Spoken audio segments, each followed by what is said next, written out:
I only needed shelter.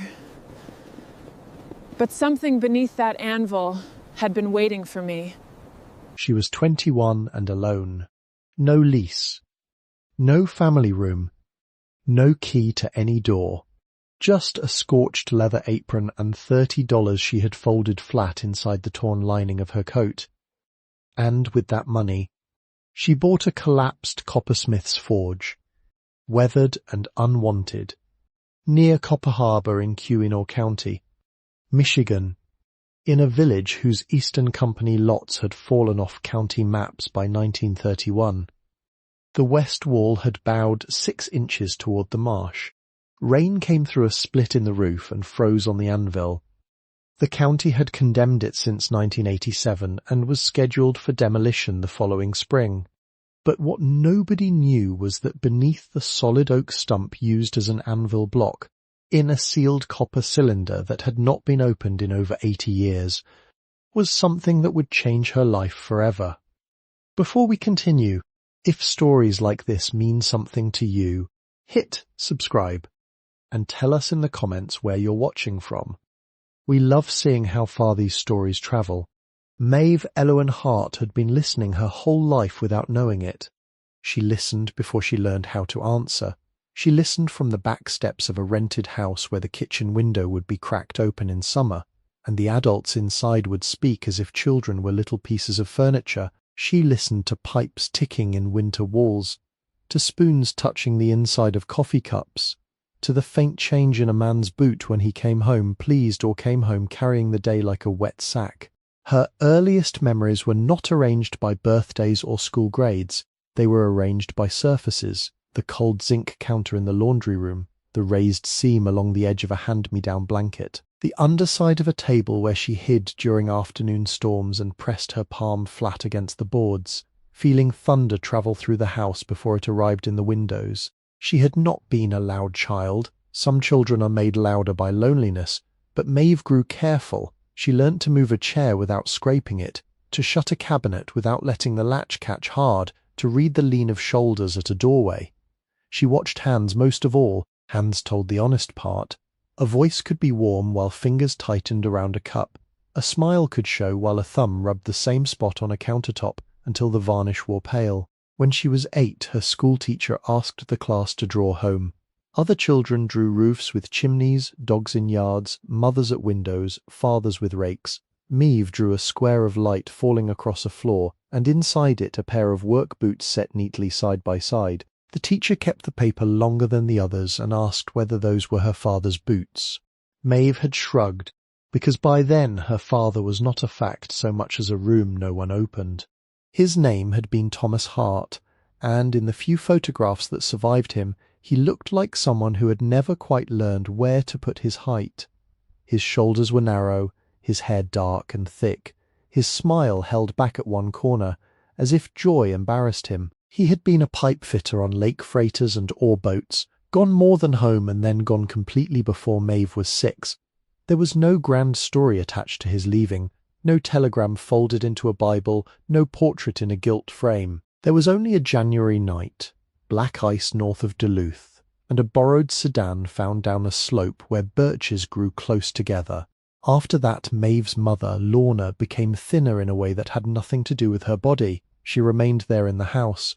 She bought flour and paid the electric bill and rinsed the same blue mug every morning. But some inner thread had been pulled out through her sleeve. She could sit beside Maeve and still be far down the road. Lorna worked at the bank in Houghton, in a glass-fronted branch where every desk plant had a polished leaf and every teller used a voice meant to make money sound clean.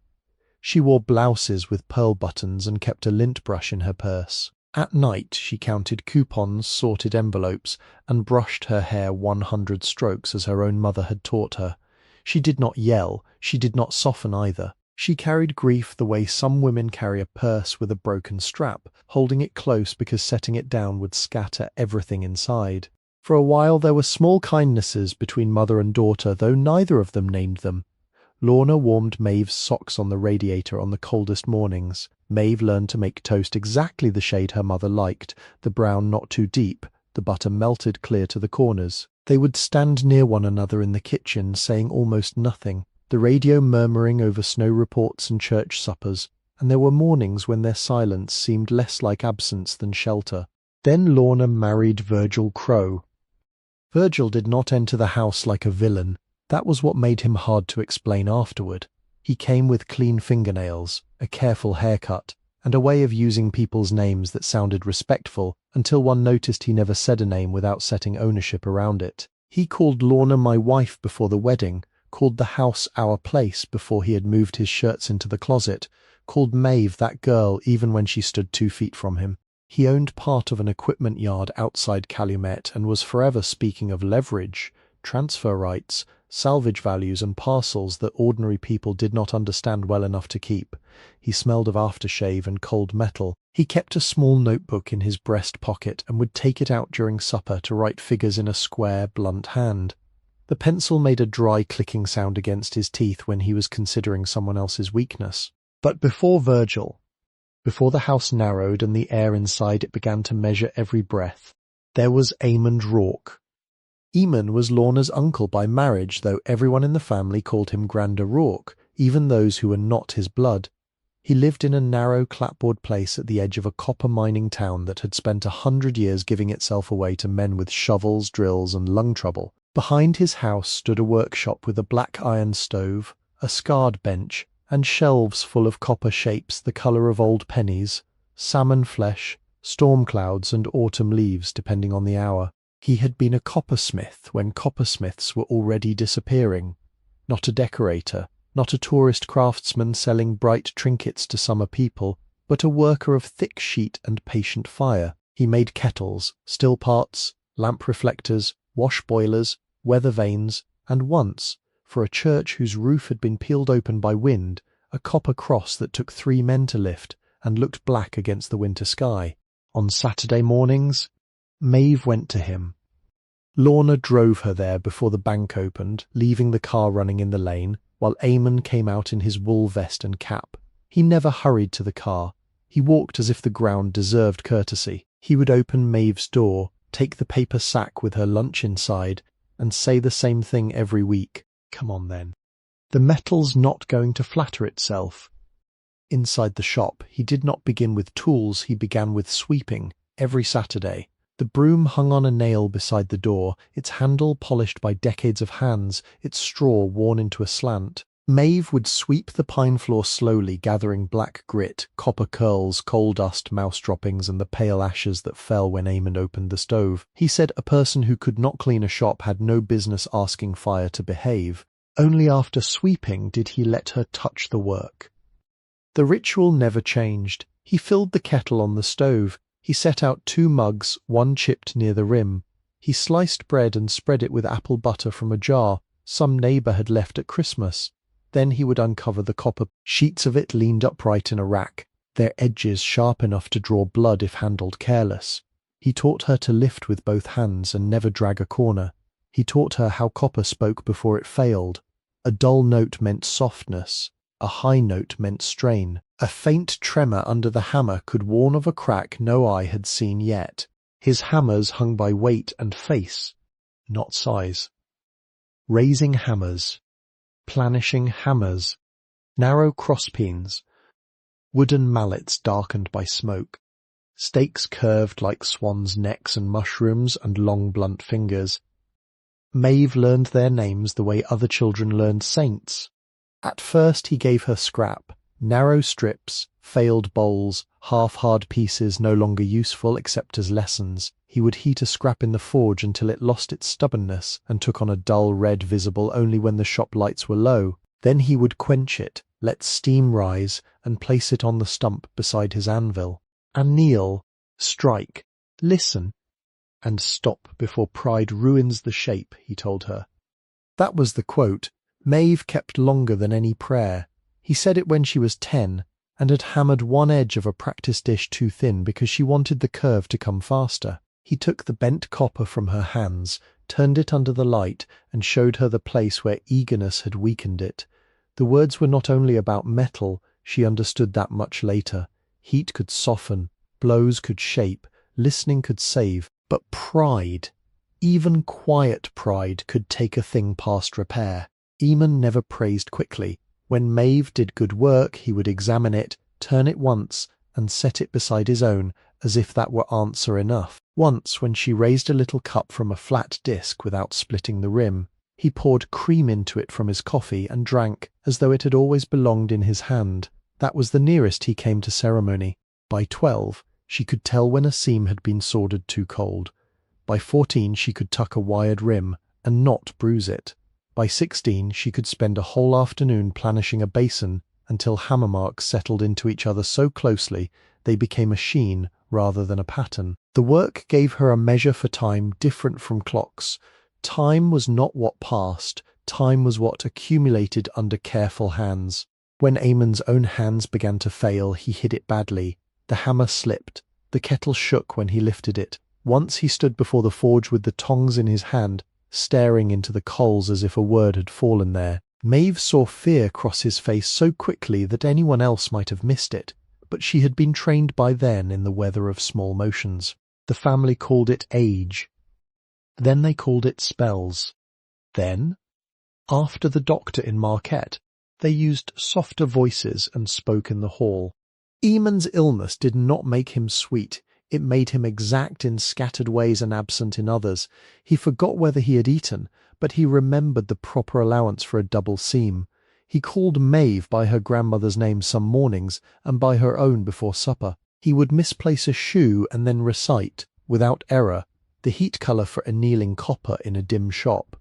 There were Saturdays when he could still guide her hand with a tap of one finger. There were others when he sat near the stove, his eyes wet from the smoke, and watched her sweep the same corner 3 times. Virgil began visiting Eamon during that period. He came in his pressed jacket and stood in the shop doorway as if dirt might rise and accuse him. He spoke loudly to Eamon, the way people speak to foreigners and the hard of hearing, though Eamon could still hear a hammerhead touch copper from across the room. Virgil brought papers. He brought a notary once. He brought a box of doughnuts no one ate. Maeve was 17, the first time she saw Eamon sign something he had not read. She was standing at the sink, washing flux from a brush. Eamon sat at the table with his spectacles low on his nose, his pen trembling above a page. Virgil rested a hand lightly on the old man's shoulder. Lorna stood by the stove with her purse clasped under her arm, looking at the floorboards. The paper smelled faintly of toner and cold air. Maeve turned off the faucet so slowly that the drip counted out the seconds. Afterward, Eamon could not tell her what he had signed. By the next spring, the workshop had a padlock Maeve did not recognize. Some of Eamon's tools were gone from the wall. The raising stake with the cracked base vanished first, then the box of patterns wrapped in oilcloth, then the ledger where he had written commissions, repairs, ore claims, family parcels and names in a careful hand going back before Maeve was born. Virgil said the things had to be placed in storage for protection. He said copper attracted thieves. He said old men misplaced property, and young women grew sentimental about objects they did not own. Eamon died in late October, under a sky the colour of leaded solder. There was a funeral at a Lutheran church with radiators clanking along the wall. Men from the mining museum came and stood together near the back. 2 old women Maeve did not know wept into tissues, folded into squares.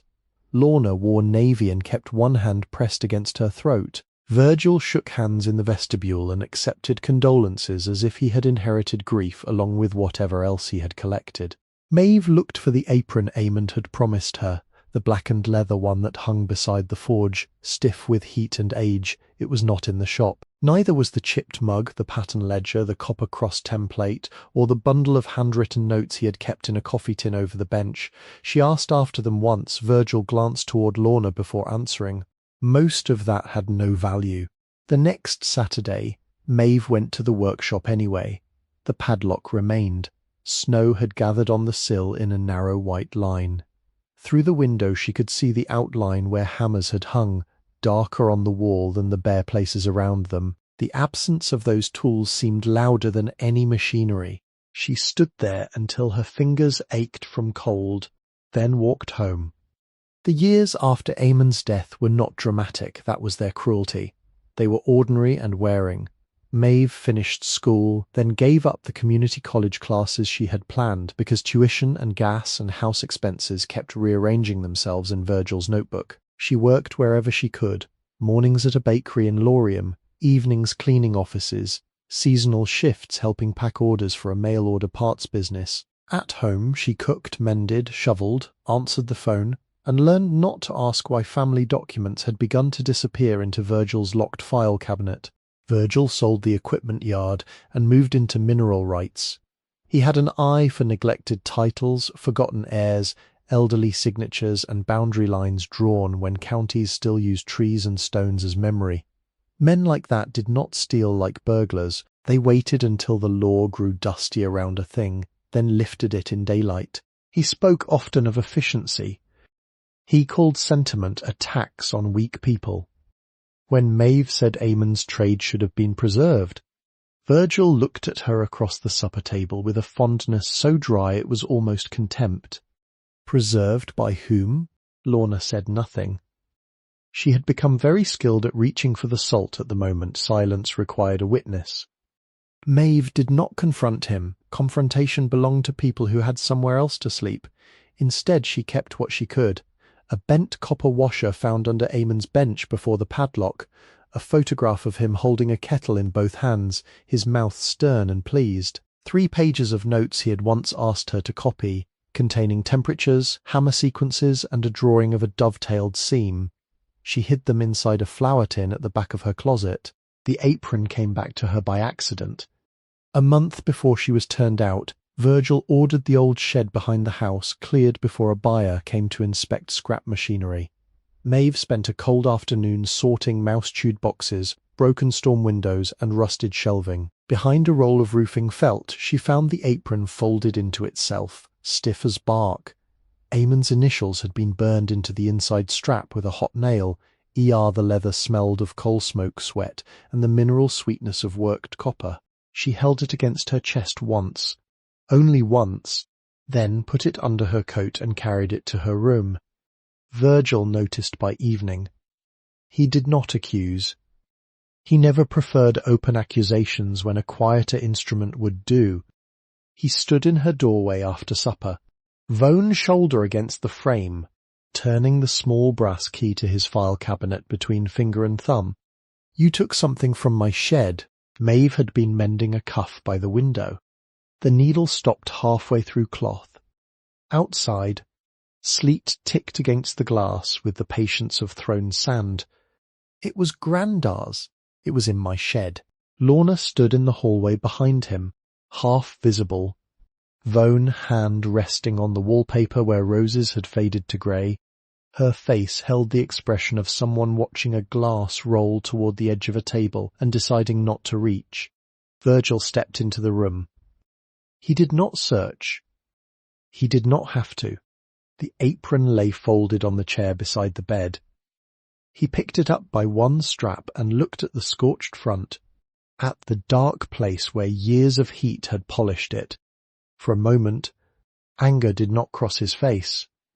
Calculation did. Then he set the apron on Maeve's bed.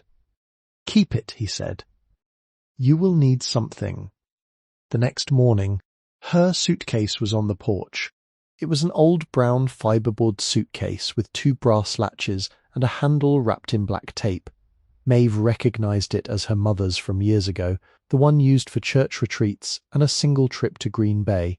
Her folded clothes were inside. So were her work shoes, the photograph of Eamon, the 3 pages of copied notes, and the apron rolled tight along the bottom like something sleeping. Virgil stood inside the storm door with his arms crossed. Lorna stood behind him at the kitchen threshold, wearing her bank blouse though it was not yet 7. Maeve could smell coffee and fried eggs from inside the house. Her own breath made a pale cloud between her and the door. Virgil opened the inside door halfway. "Your name is off this house now. Maeve." 8 words. They landed cleanly, with no raised voice. Maeve looked past him to her mother, not for rescue. She had stopped expecting that without admitting it. She looked because there are moments when a person needs one honest sign from the living world, Something as small as a hand on a doorframe or a mouth forming no. Lorna's fingers were folded around a dish towel. Her wedding ring caught the ceiling light. She lowered her eyes to the floor. That was the betrayal. Not shouting. Not cruelty. The floor. Maeve bent, lifted the suitcase, and felt one latch shift under her grip. Virgil placed an envelope on top of it. Inside were 3 $10 bills, flat and new, along with a note listing a boarding house in Marquette and 2 factories that might be hiring. His handwriting was square and satisfied. She did not open the envelope in front of him. The storm door closed with its usual tired sigh. The inside door closed after it, softer. Maeve stood on the porch until the cold passed through her stockings and entered the bones of her feet. A chickadee landed on the railing, tilted its head, and flew away. Somewhere inside, a chair scraped. The house resumed itself without her. She walked to the bus stop carrying the suitcase in one hand and the apron over her arm, because it would not fit properly unless she folded it harder than she could bear. The first week she went to Marquette because the note said Marquette, and because people who have just been cast out sometimes obey the last instruction they are given. The boarding house wanted 2 weeks paid ahead. The factories were not hiring until spring. She slept one night in a laundromat chair while towels turned behind glass doors, and the attendant let her stay because she folded abandoned clothes into neat piles without being asked. By morning, she had $26.40. She bought coffee, a roll, and a seat on a bus heading west. In Ishpeming, she slept in the vestibule of a church after a supper where volunteers served ham, scalloped potatoes, and canned green beans. She washed dishes afterward until the woman in charge touched her elbow and told her that was enough. Maeve left before anyone could ask the kind of questions that require a person to make her misfortune presentable. $22.15. In Nagani, a motel owner let her clean 3 rooms in exchange for 1 night on a bed with a sunken middle and a coverlet printed with orange flowers. Maeve slept with the suitcase handle looped around her wrist. The next morning she found $2 under the edge of the mattress while stripping sheets and left it on the TV stand. Hunger sharpened her, but it had not yet made her take what was not given. In Escanaba, she worked 2 days in the back of a diner because the dishwasher had quit and the owner's niece had gone into labor.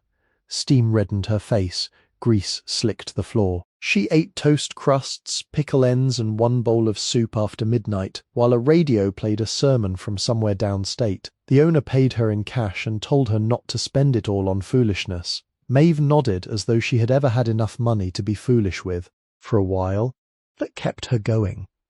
She moved because staying required deposits, references, explanations, and a local address. She moved through towns at the edge of winter, through bus stations where vending machines hummed all night, through library reading rooms where heat rose from iron grates, through church basements smelling of coffee urns and floor wax. In Menominee, she slept behind stacked boxes in a thrift store room after sorting donated coats until closing. In Green Bay, she spent 3 nights at a women's shelter and mended a torn curtain in the common room with thread from her own kit. In Appleton, she sat awake in a hospital waiting area until dawn, pretending to read a pamphlet about blood pressure whenever the security guard passed. The money diminished in exact, humiliating ways. $9 for bus fare, $1.25 for a locker, 79 cents for a can of beans with a pull tab, $3 to wash clothes because smelling clean opened doors that desperation closed, 50 cents for a newspaper, 10 cents dropped and lost through a storm drain in Milwaukee, where she stood looking down at the dark slot longer than the coin deserved. She began to know which public places allowed a woman to be still without becoming a problem. Libraries were best, museums if they were free, hospital chapels, courthouse benches in the morning, large grocery stores during snow. She kept herself orderly because disorder invited handling. She braided her hair, she scrubbed her nails in restroom sinks. She carried the apron wrapped in brown paper, tied with string, and placed it beneath her head when she slept sitting up. The apron became less an object than a border. As long as she had it, she had not entirely been erased. 6 weeks passed that way. The calendar moved without concern. By the time Maeve reached Duluth, the big lake was still half locked in winter, and ships sat beyond the harbour with lights like patient insects. She had $4.80, a cough she could not warm out of her chest, and a blister on her heel that had opened and closed twice. She went into the public library because the doors were heavy, the heat was steady, and no one asked a person to buy anything before sitting down. The Duluth library had long tables, green shaded lamps, and a smell of paper, wet wool, and radiator dust. Maeve chose a chair near the local history shelves. She did not mean to search for anything. Searching required an idea of being found. For an hour she read old newspapers on a wooden rod, turning pages carefully because the paper had gone soft at the folds. There were estate sales, snowmobile accidents, church suppers, tax notices, and a column of classified listings printed so tightly that the words seemed to lean on one another for warmth. Then she saw it. County disposal sale. Condemn Ned structure. Former copper workshop. Tax parcel K1744. 1 room forge with a touched work bay. NO utilities. NO warranty. B-wire assumes all risk. Back taxes waived. Minimum bid $9. Ki Wayne Ow, County Clerk. Eagle River Office. The listing had been circled once in blue pencil by someone before her, then abandoned. Beneath it, in smaller print, was the inspection date and the note that demolition would proceed if no bid was received by the end of the month. Maeve read the words again, then a third time. Former copper workshop. Work bay. No utilities. Buyer assumes all risk. The town named in the notice sat near the same peninsula where Amond had taken her once when she was 11, driving north in his rattling truck to show her the country copper had made and unmade. She remembered black rock, jack pine, abandoned shafts fenced with warning signs, and the strange green stain of old mineral water. She remembered Amon standing near the harbour with his cap in both hands, looking across the lake as if listening to someone under it. She carried the newspaper to the reference desk and asked for a road atlas. The librarian was a broad woman with silver hair cut straight at her jaw and a cardigan darned at both elbows. She opened the atlas without comment and turned pages until the upper peninsula spread across the table. Her finger moved along the shoreline past Houghton, past Calumet, past the narrowing roads that ran toward the end of the Quinaw. Hard country this time of year, the librarian said.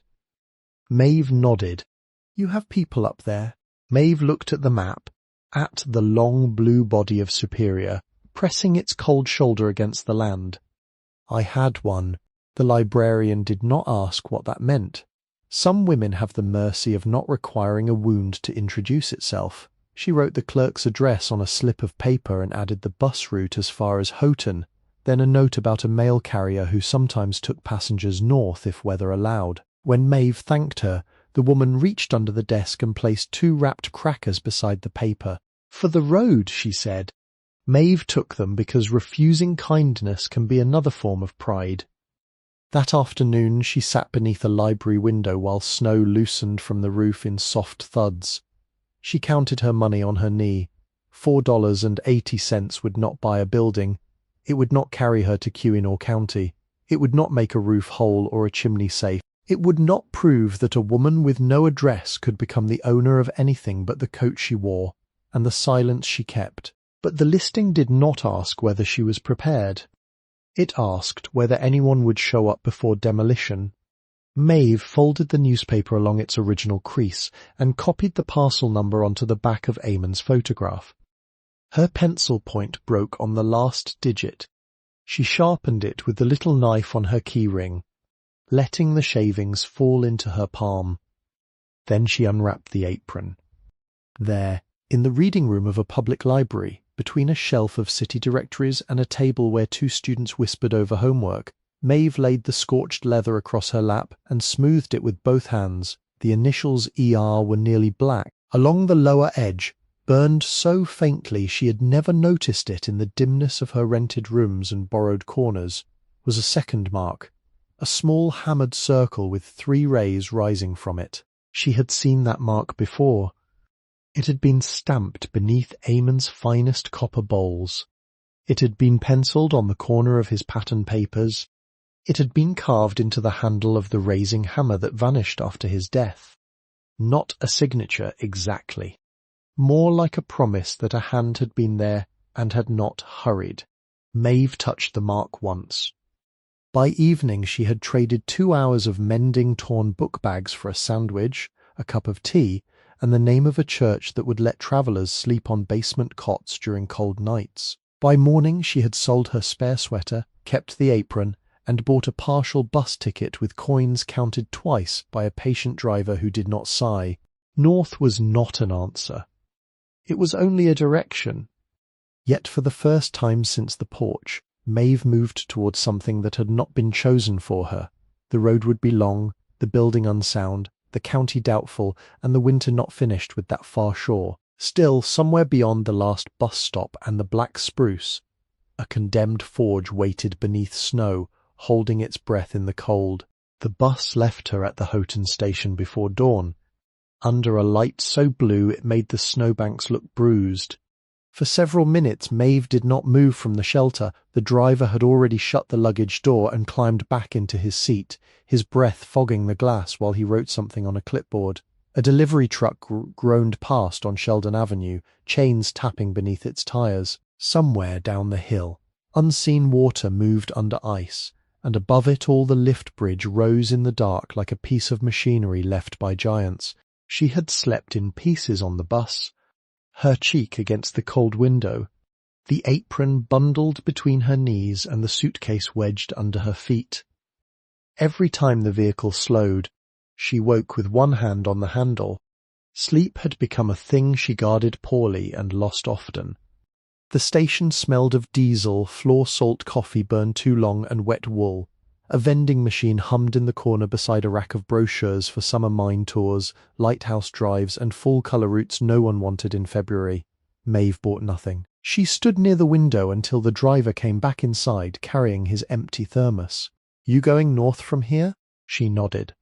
He looked at the suitcase, then at the paper in her gloved hand where the librarian had written names and routes. Mail truck leaves for Calumet in an hour if Dale's feeling generous. After that, it's whether and who has room. "Thank you," he grunted, not unkindly, and went behind the counter. Dale was a square man with grey stubble and an army coat patched at one elbow. He drove a county mail route and had the manner of someone who had spent too many winters discovering that pity did not improve roads. He agreed to take her as far as Calumet if she did not talk too much and did not mind sitting on canvas sacks.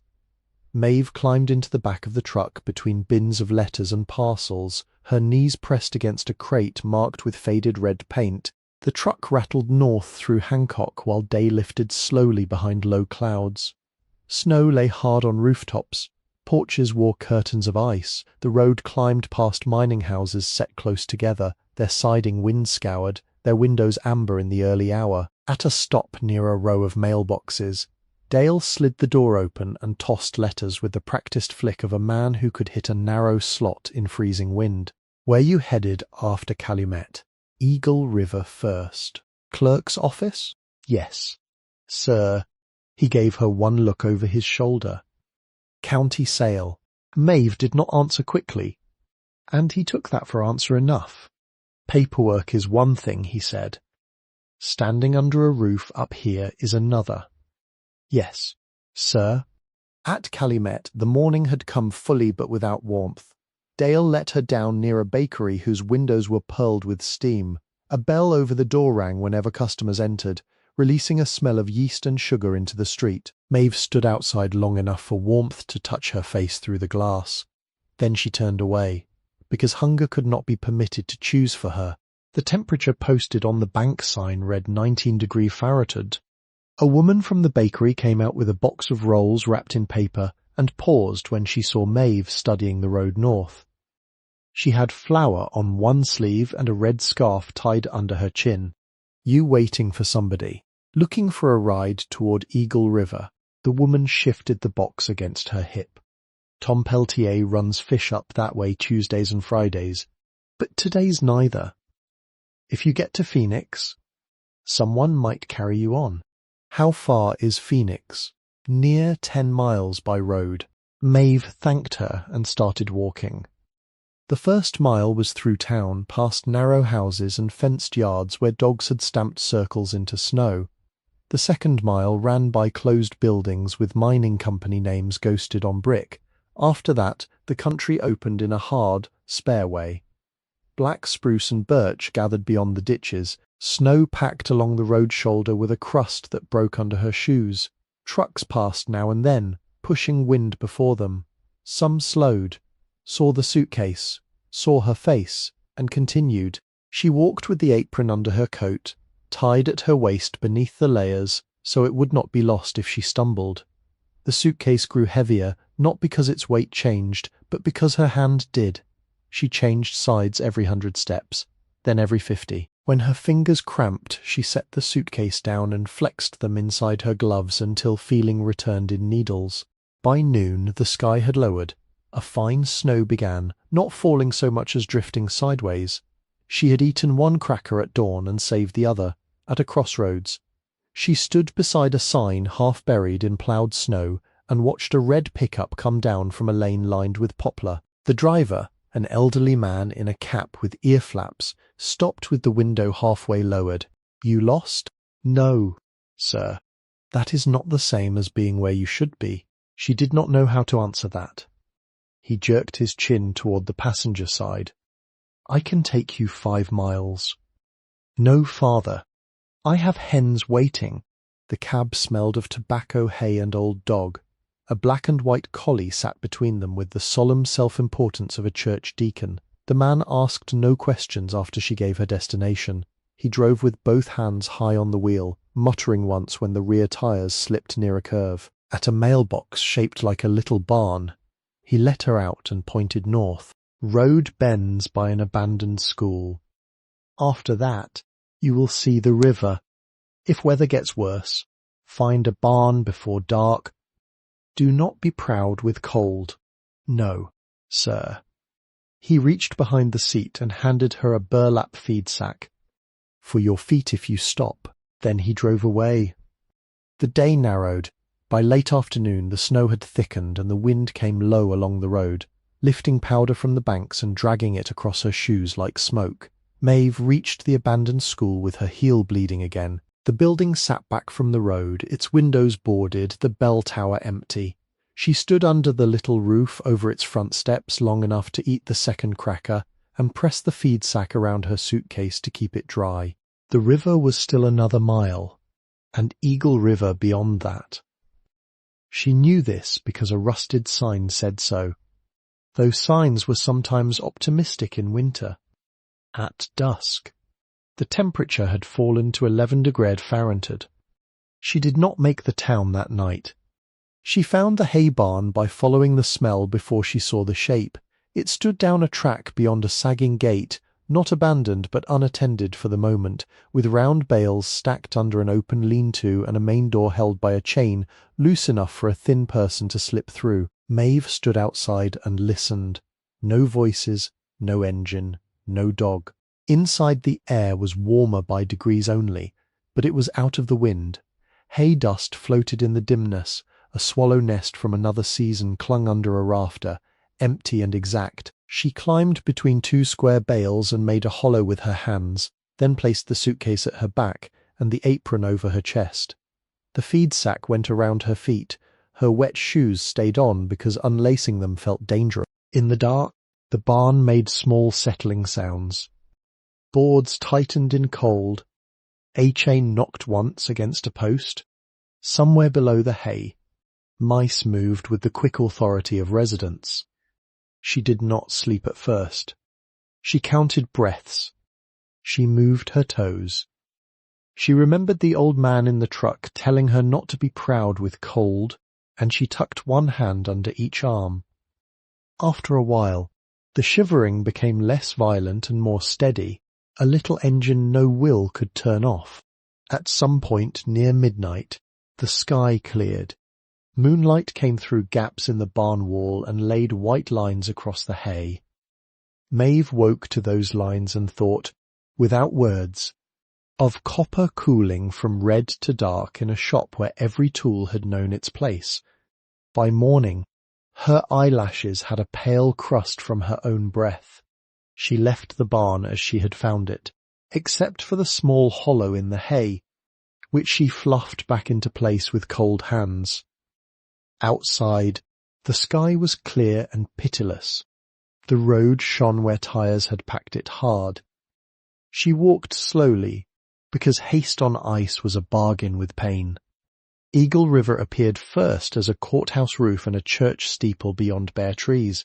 It was not a town that announced itself. It gathered a county building of pale stone, a post office with a flag snapping hard in the wind, a modest grocery whose sign had lost one corner of paint, a hardware and marine supply store with snow shovels standing like soldiers by the door, a cafe with lace curtains and a chalkboard promising whitefish chowder. Farther down, an auto repair garage had its bay door open, and a man in coveralls was using a torch on a stubborn bolt, the bright flames startling in the cold morning.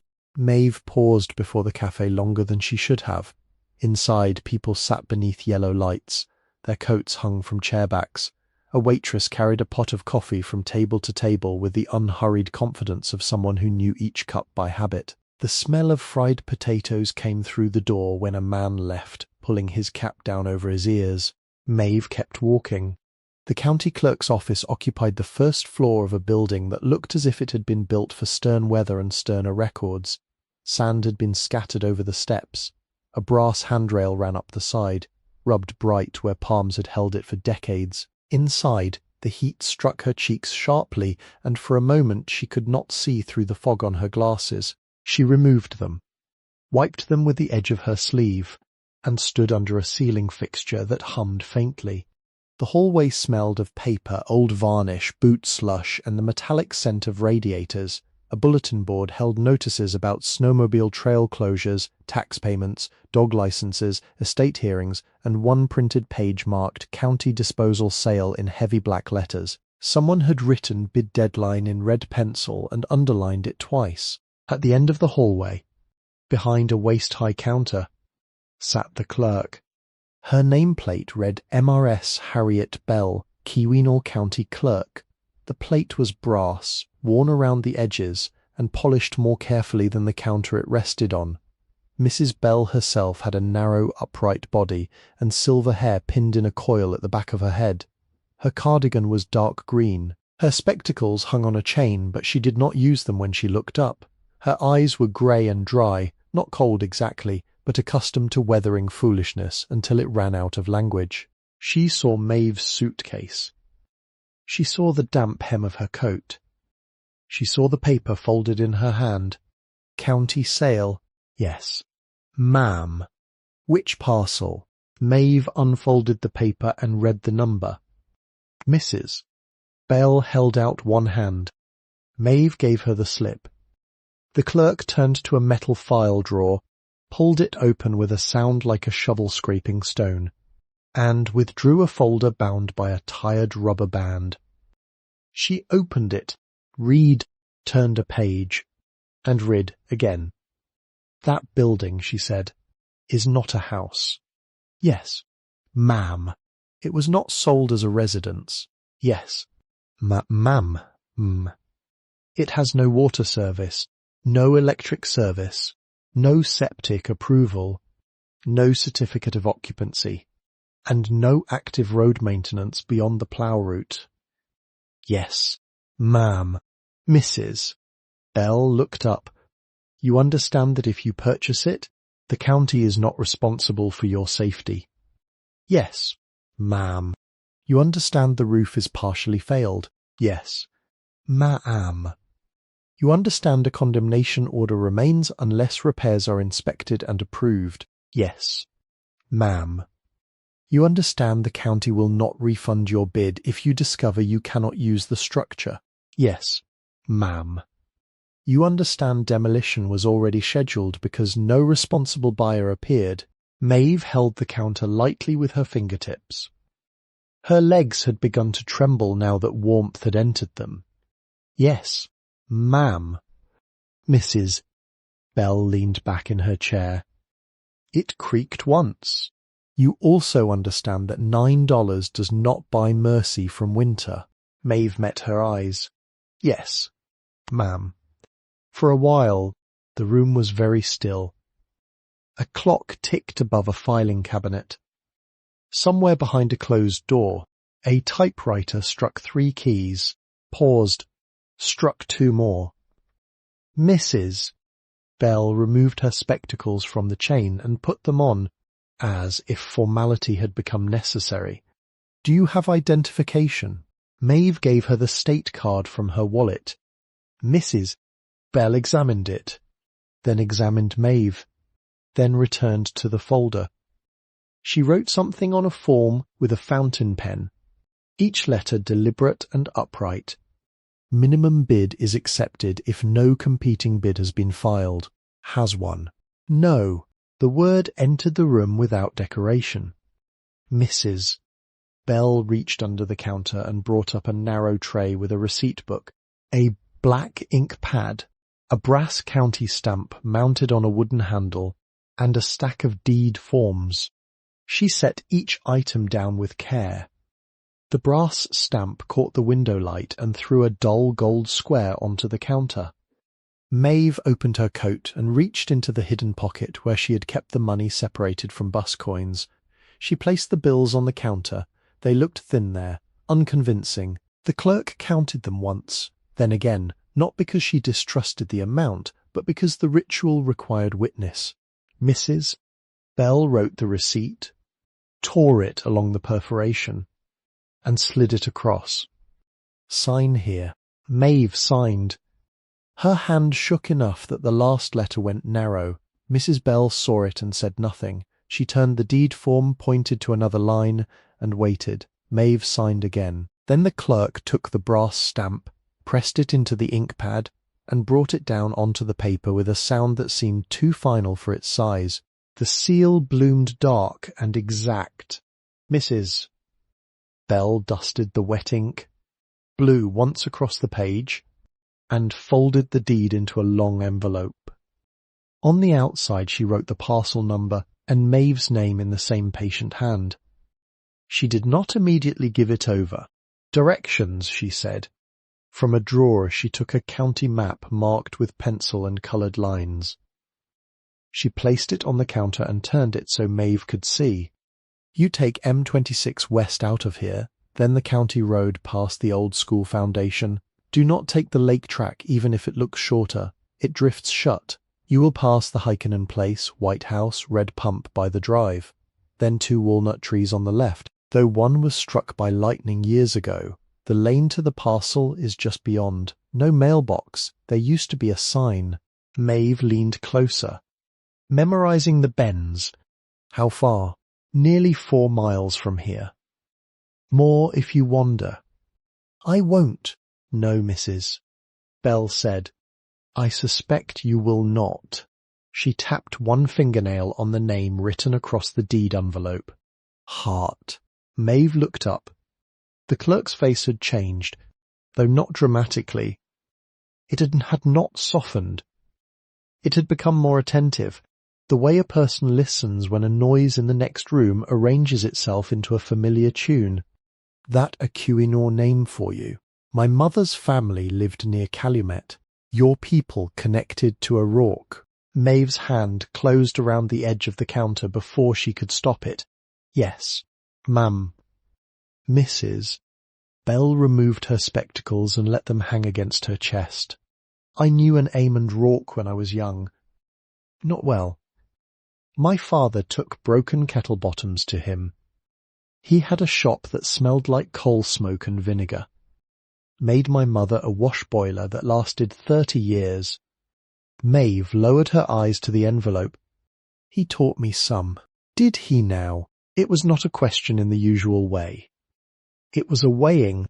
Mrs. Belle turned in her chair and looked toward the window where snow had begun to slide from the sill in soft beads of melt. He came in here once, long ago, asked after an abandoned workshop north of Copper Harbour, said some trades leave their bones in places and a person ought not laugh at bones. Maeve said nothing. Her throat had tightened around the words she might have used. The clerk looked back at her. He never bought it. Taxes were tangled then. Mining company remnant, estate confusion, missing signatures. The county only cleared the title years later. She opened another drawer and took out a small folded paper, yellow at the creases. I keep notes when old parcels have stories. Saves time when people come asking foolish questions. He left his name. That is why I remembered. She passed the paper across. It contained only 3 lines in faded ink. Former copper forge. North Road beyond Struck Walnut. If ever cleared, notify Rourke family. Maeve stood with her gloved fingers resting near the note but not touching it. Can I keep this, Mrs.? Bell studied her for a moment. It is a copy. Maeve folded it once and placed it inside the deed envelope. The clerk rose, slower than Maeve expected, and came around the counter with a ring of keys at her waist. She opened a side cabinet and took out a flashlight, square and heavy, with a red plastic body worn white at the corners. County property, she said. Bring it back when you're alive enough to be polite. Maeve took it in both hands. Yes, ma'am. Mrs. Bell put on her spectacles again, returning to herself by degrees. One more thing. There is a man named Arvid Niska who owns the hardware store. If you need nails, tar paper, stove black, rope, anything that keeps weather out or fire where it belongs, speak to him before you buy wrong. He does not suffer waste. I do not have much to buy with. No, the clerk said, glancing once at the suitcase. You have less than that. The words were blunt, but not cruel. Maeve knew the difference. Mrs. Bell handed her the envelope at last.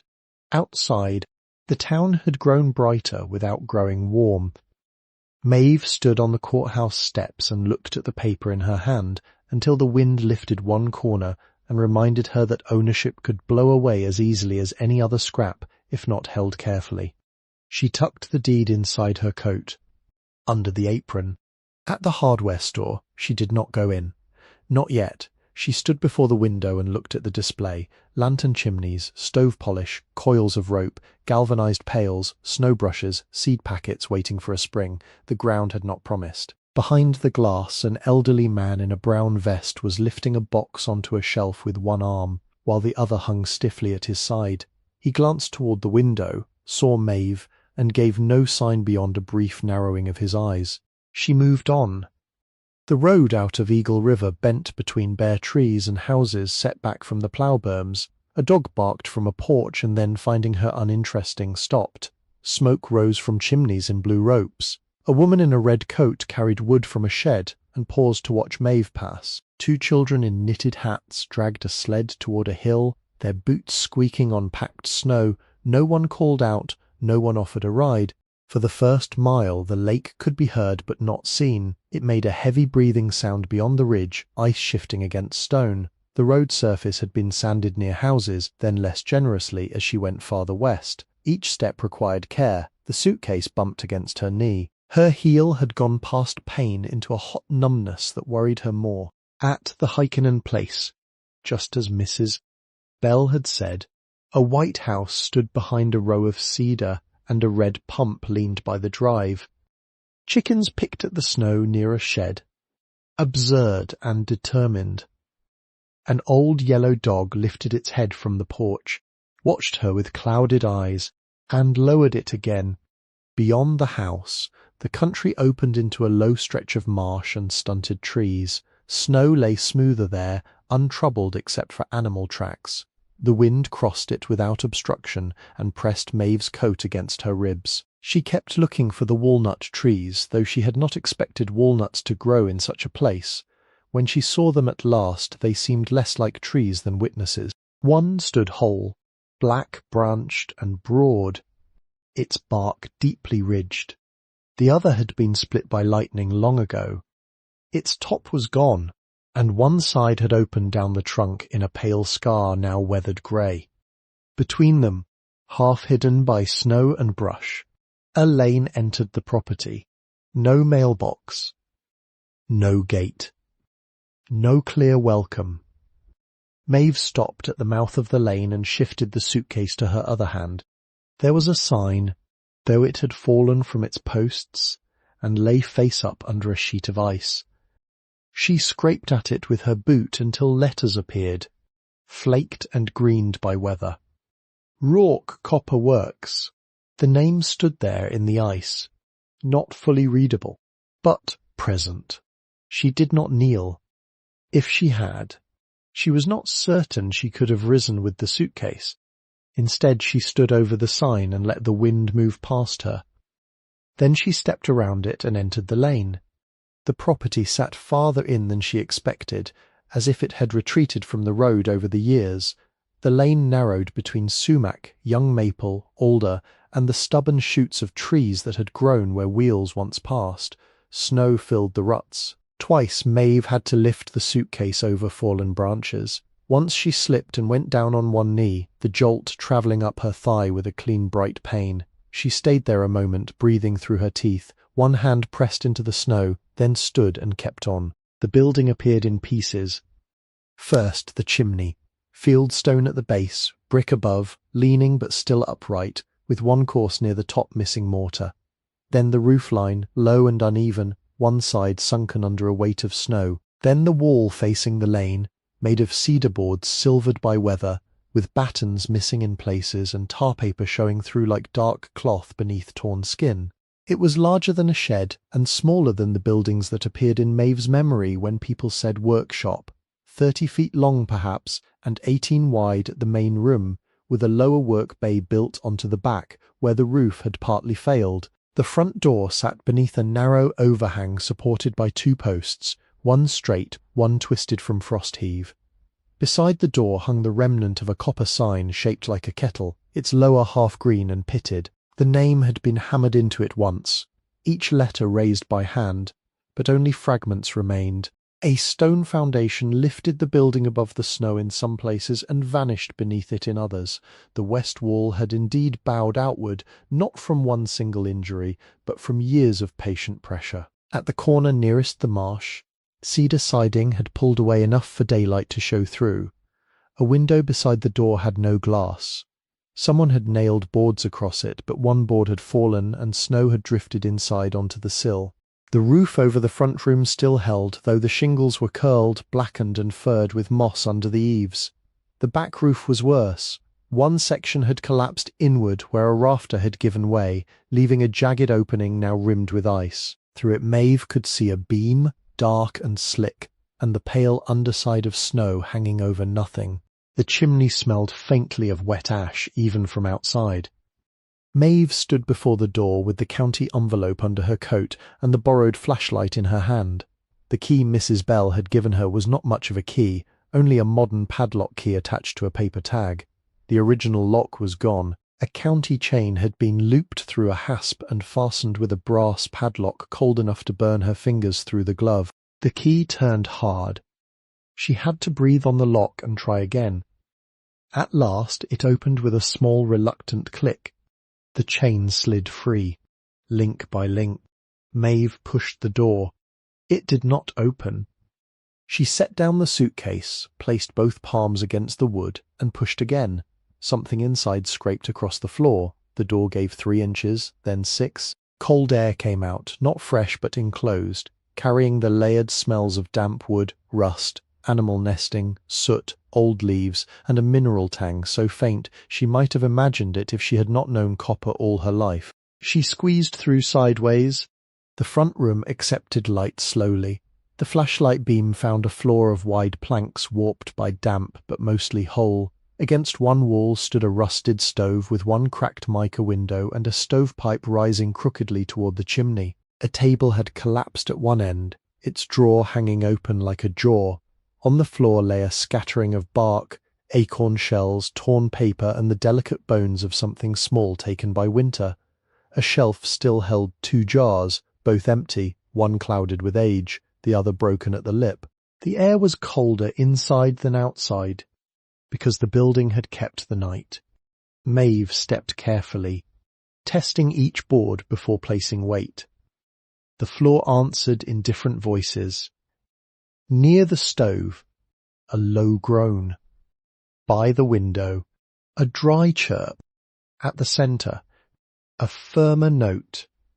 She listened as if the building was speaking through its injuries. The front room had once been part shop, part living space. There was a narrow iron bed frame pushed against the north wall, bare except for a coil of mouse-nibbled rope. Above it, 3 nails had held something rectangular for many years, judging by the lighter wood around them. A cupboard near the stove contained a tin plate, a blue enamel cup, and a spoon blackened along the handle. Maeve touched nothing yet except with the flashlight beam. The back room was reached through a low doorway, hung with the remains of a leather curtain stiffened by cold. Maeve lifted it and smelled the past more strongly. There was the forge, not burning, not living, but present. A brick hearth occupied the far wall, with a hood of blackened iron rising above it. The tuyere pipe was visible beneath packed ash. A hand-crank blower sat beside the hearth, its wheel rusted but recognizable. Along the walls were racks where tools had hung. Most were empty. A few shapes remained. A broken pair of tongs, a flat stake with its shank bent, a wooden mallet split down the head, several iron forms whose purposes could be guessed from their curves. Snow from the broken roof had fallen onto one corner and hardened there in a crusted mound. In the centre of the work-bay stood the oak stump. Maeve knew what it was before she understood its size, a single section of trunk, nearly 3 feet across, cut level on top and darkened by long use. It had checked across the surface in deep cracks, but it had not split apart. On it rested an anvil smaller than a blacksmith's, broader in the face, with stake holes and scars where copper had been worked rather than iron. The stump was sunk slightly into the floor, or the floor had risen around it. It looked less placed there than grown into the room. Maeve did not approach it at once. She stood under the damaged roof with snowlight falling beside her, and some old part of her training returned. A shop was not greeted by grabbing. It was entered. It was heard. It was allowed to show its dangers. Water dripped somewhere. The sound came every 6 seconds, steady and deliberate. A faint draught moved through the broken roof and stirred the hanging leather curtain behind her. In one corner, a nest made of shredded paper and cedar bark trembled as air touched it. She backed out into the front room before numbness settled too deep into her fingers. The first tasks were not noble. They were survival. She dragged a fallen board across the gap under the front door and wedged it with a brick. She took the feed sack from the suitcase and stuffed it into the broken window corner where wind came sharpest. From a pile of debris near the stove, she sorted dry from damp by touch and smell. Most of the wood was too punky or wet to trust. A few narrow strips from the collapsed table sounded clean when tapped together. She would not light the stove until she knew the chimney was clear. Eamon's lessons, Mrs. Bell's warnings, and ordinary fear all agreed on that point. So the stove remained cold. The bed frame was useless except as a boundary. Maeve cleared the floor beside it with a piece of board, sweeping droppings and bark into a corner. She found 2 newspapers from years before, brittle at the edges, and spread them under her coat. The suitcase became a pillow. The apron became a blanket across her chest and knees. She kept the deed envelope inside her blouse, where body warmth softened the paper. Dark arrived early in the building. It entered first through the broken back roof, turning the snow there blue.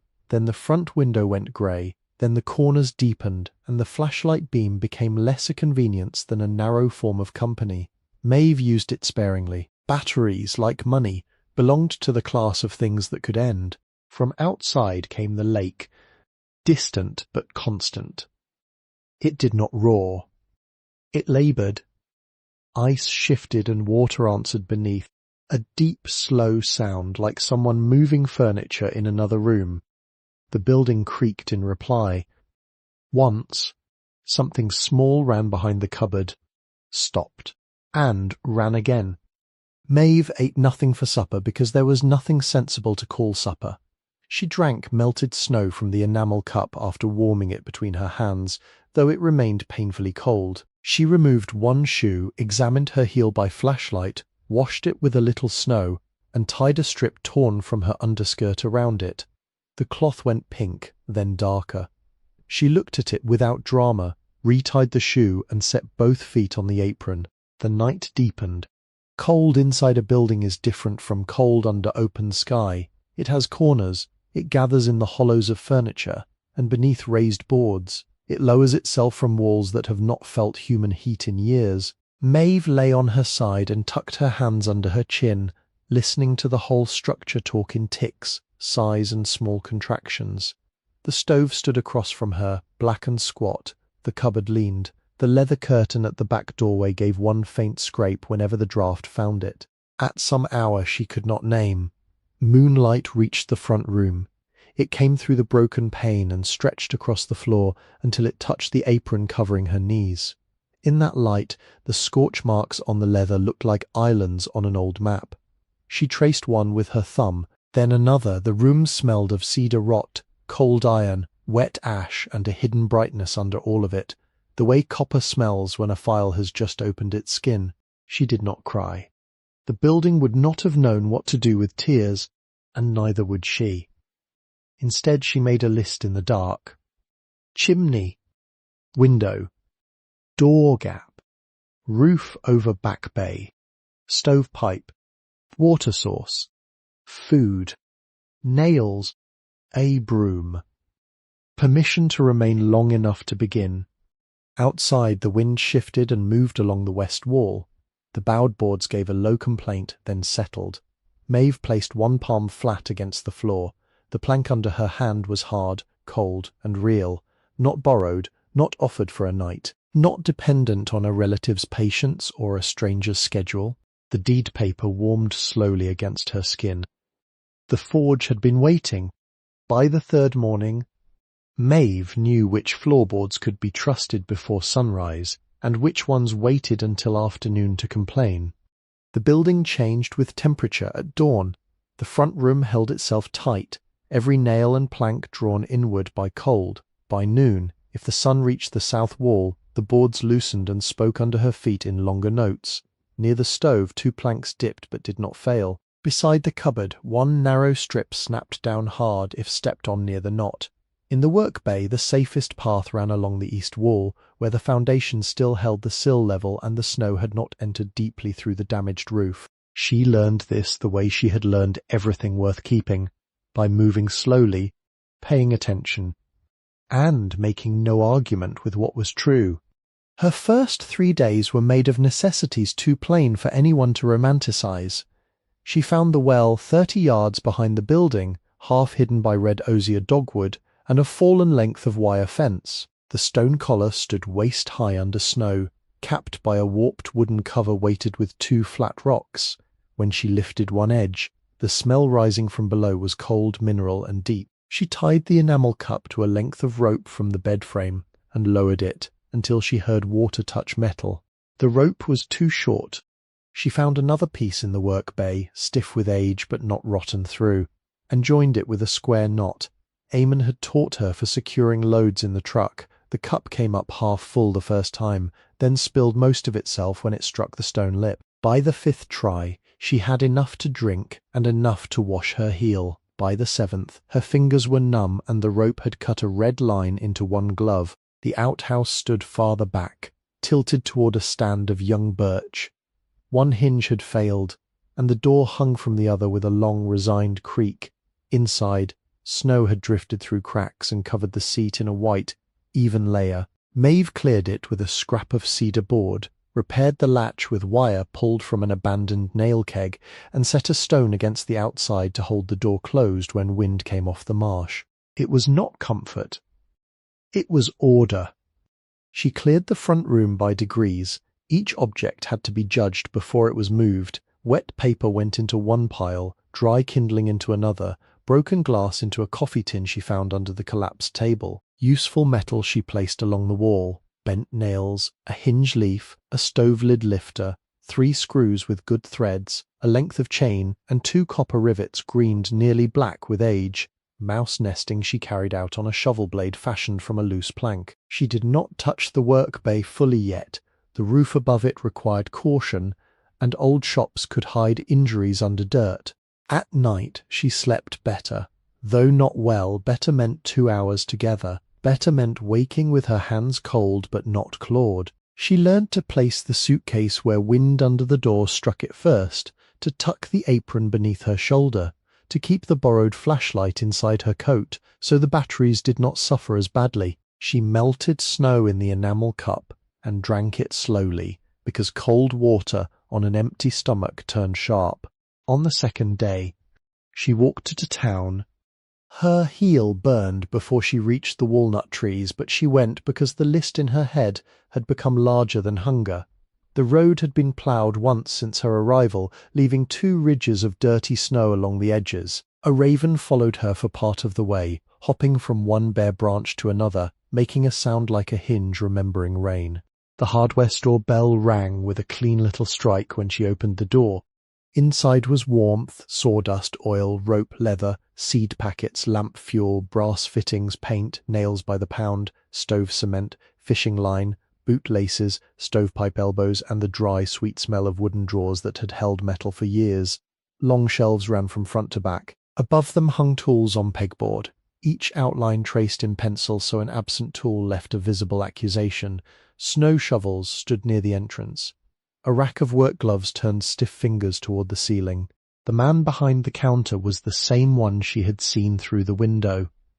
He had a high forehead, white eyebrows, and a face planed thin by age and northern weather. One shoulder sat lower than the other, and his left hand did not close fully. When he looked at Maeve, he did not smile, but he did not look away either. "You are the girl at the Rourke place." It was not gossip in his mouth. It was inventory. "Yes, sir." Arvid Niska. He did not offer his hand, perhaps because one of his had become unreliable, or perhaps because introductions in his store did not require ceremony. A stitched patch on his brown vest showed the store name, Niska Hardware and Marine Supply, EST. 1948. "I was told you might know what not to buy wrong," Maeve said. At that, something near his mouth moved, almost approval and almost not. Most people come in asking for cheap. Cheap is often wrong wearing a friendly hat. "Yes, sir." "What is first?" "Chimney." "I have a stove, but I have not lit it." "I do not know if the flue is clear." "Good. At least you do not want to die warm." He came around the counter slowly and led her to the back aisle. The floorboards in the store creaked under his boots in a way she could have drawn after hearing it twice. He took down a wire chimney brush, 6 inches round, then replaced it and selected an oval one. Old brick flue? Yes. Likely not round. Likely not straight either.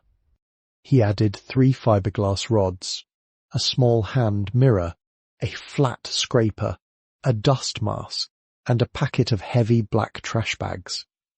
"I cannot pay for all of that today. I did not ask yet." Maeve stood still. Arvid set the items on the counter and wrote figures on a pad with a stub of pencil. Brush. $4 used. Rods. Loan. Mirror. Cracked corner. No charge if you return it unbroken. Scraper. $1. Mask. 35 cents. Bags. Take 2. Not the packet. Maeve swallowed once. I have a little money, but I need food also. Yes. He continued writing. Do you have a county deed? She removed the envelope from inside her coat and placed it on the counter. Arvid opened it enough to see the seal, then closed it and slid it back. I will carry an account for 30 days. I do not have wages. I did not say 90. I do not know if I can repay you in 30. Then tell the truth on the 30th day. Maeve looked at the counter, at the pencil, at the hand that no longer closed well around it. Why? Arvid's white eyebrows settled lower. Because Eamon Rourke repaired a lantern for my father during the storm of 78 and would not take pay until the nets came in. Because that building has been falling down in public for too long. Because a chimney fire is wasteful. He tore the paper from the pad and turned it toward her. Name. She gave it. He wrote carefully. Address. She hesitated. Arvid tapped the counter once. You bought one. She gave the parcel road as Mrs. Bell had marked it. He wrote that too, then bent behind the counter and brought up a book with a cracked yellow cover. The title read Home Repair for Northern Houses. Revised 1962.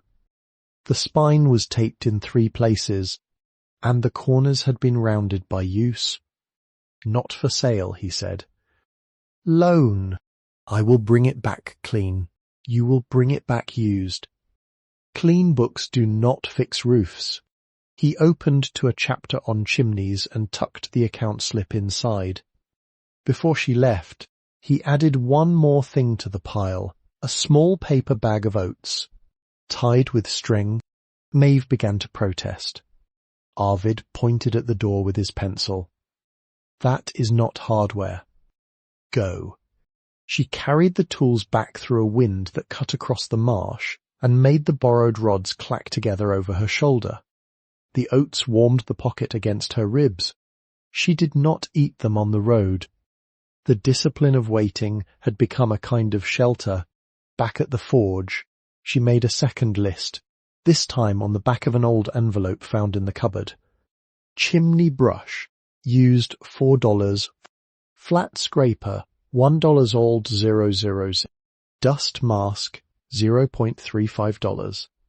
2 trash bags, 0.18 cents.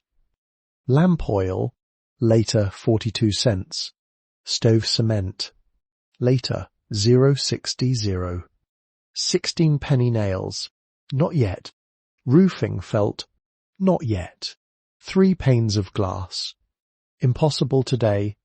Oats. Kindness. No price. She looked at the last line for a long moment, then folded the envelope and placed it in the cupboard beside the enamel cup.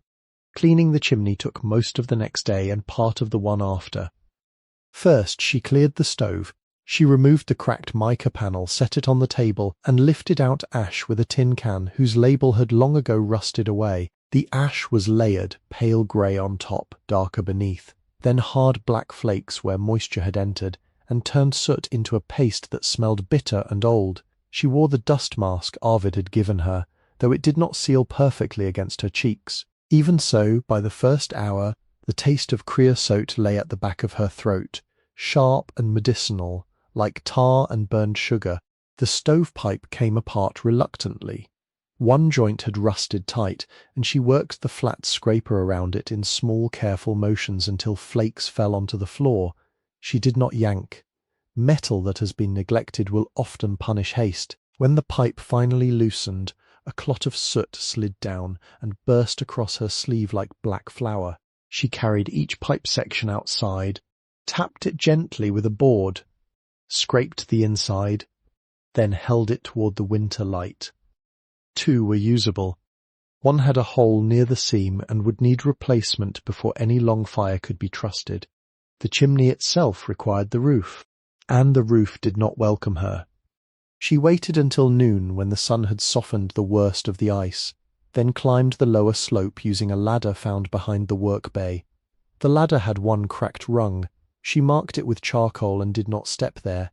At the eave she placed her weight slowly, listening. Snow slid under her knee, her gloves became wet. The chimney rose within arm's reach, its brick cold enough to draw heat through leather. She lowered the oval brush into the flue with the first fiberglass rod attached. It caught at once. Maeve pulled it back, turned it a quarter, and tried again. This time it descended 6 inches. She added pressure, not force. The brush scraped, released, scraped again. Black flakes loosened below, making a dry patter down the chimney. She worked in short strokes, 2 hands on the rod, shoulders low, feet braced against the roof slope. When one rod went down fully, she attached the second, then the third. At 4 feet, she found a blockage. She knew it by the change in sound, not ordinary soot, something denser. She worked the brush against it for 20 minutes, resting between attempts, breathing through the mask. The rods flexed, her wrists ached. Once the brush jammed so hard, she had to sit back on her heels and wait until the panic of losing the borrowed tool passed through her without taking command. She changed method. Down inside the front room, she opened the clean-out at the base of the chimney, a little iron door nearly hidden behind the stove. From there she worked upward with the flat scraper wired to a shorter rod. Bits of nest came first. Straw, cedar bark, twigs, a feather, and the mummied body of a red squirrel no longer than her hand. She carried it outside on a board and placed it under the walnut tree without ceremony, but not without care. After the nest broke, the brush passed. By evening her face was streaked black where the mask had rubbed, and her hair smelled of soot. She had filled one trash bag halfway with creosote flakes and debris, each piece light but together heavy enough to remind her how many winters had gone unburned. She cleaned until the flue gave a hollow answer when tapped, and the mirror showed a thin square of sky far above. The next morning she checked the draft with a twisted strip of newspaper held near the clean-out. The flame bent inward. Only then did she permit herself fire. Not a full fire. A first fire in an untrusted stove should be as cautious as a first word in a room where people have quarrelled. She crumpled a little paper, laid dry cedar splinters above it, and added 2 pieces of the broken table no thicker than her wrist. The match shook in her fingers, but it lit. Flame touched paper, paper took, cedar snapped, and a small living brightness gathered behind the stove door. Maeve knelt with her hands held near, but not too near. Smoke hesitated at the seams. A grey thread escaped from one joint in the stovepipe, then thinned as the flue warmed. She marked the place with chalk for later cement. The draught strengthened. The little fire settled into itself. The room changed by degrees. Cold retreated first from the air nearest the stove, then from the iron bed frame, then from Maeve's hands. Frost on the inside of the broken window softened and slid down in clear lines. The smell of wet soot remained, but beneath it came something steadier. Iron heating, old ash drying, cedar taking flame. She did not feed the fire greedily, 1 stick at a time, 20 minutes between. Watch the pipe, watch the chimney draw, listen. By late afternoon she cooked oats in the enamel cup, stirring with the black-handled spoon from the cupboard. The meal thickened unevenly, scorched at the bottom, and tasted faintly of metal, because the cup was old and her washing had been imperfect. She ate every bit. Then she scraped the bottom with snow and ate what remained on the spoon. It was the first hot meal in the building. She washed the cup at the well and came back carrying water in a tin pail. Arvid had added to the account when she returned the first set of rods and admitted the cup was not enough. The pail cost 40 cents used. Vaughan's side dented but sound. She wrote that down too. The next days opened into work more methodical than desperate. With heat possible, even limited heat. Maeve began the inventory of the workroom. She did not move everything at once. She divided the room into quarters with chalk lines on the floor, then began nearest the door. Every object was lifted, identified if possible, cleaned enough to judge, and placed in one of 4 groups: keep, repair, scrap, unknown. The system steadied her. It kept wonder from becoming clutter. Keep 1 iron mushroom stake, surface rust only. one soldering copper with a wooden handle charred but intact, 2 pairs of tongs, jaws misaligned, reins solid, 1 hand vise, 1 bench pin, 6 copper rivets, a length of annealed wire in a tin spool, 1 pair of dividers, frozen shut but not ruined, 3 sandbags filled with shot, canvas torn, repair the hand crank blower, wheel stiff but moving after oil, the flat stake bent near the shank, a wooden forming mallet cracked along the grain, a foot treadle disconnected from something no longer there, the leather curtain, perhaps salvageable as patches, the workbench whose top had cupped, but whose legs remained honest, scrap nails too eaten to hold, a stovepipe elbow thin as paper, tin cans gnawed open by rust, a broken hinge, a cracked lamp chimney, 3 pieces of machinery whose useful parts had already been taken by someone with more strength than patience, unknown a cedar disc blackened around the edge, a bundle of wire loops, a shallow iron trough with green residue in one corner, a box of hardened white powder that might have been lime, borax, or nothing safe, a narrow copper template shaped like a long leaf, a block of wood drilled with holes of different sizes and no label. She worked with a rag tied over her mouth when dust rose. She kept the stove small but alive in the front room and took breaks when warmth made her sleepy in a dangerous way. A person who has been cold too long can mistake heat for permission to stop. Maeve did not stop until each section of floor had shown its contents. The oak stump remained for last.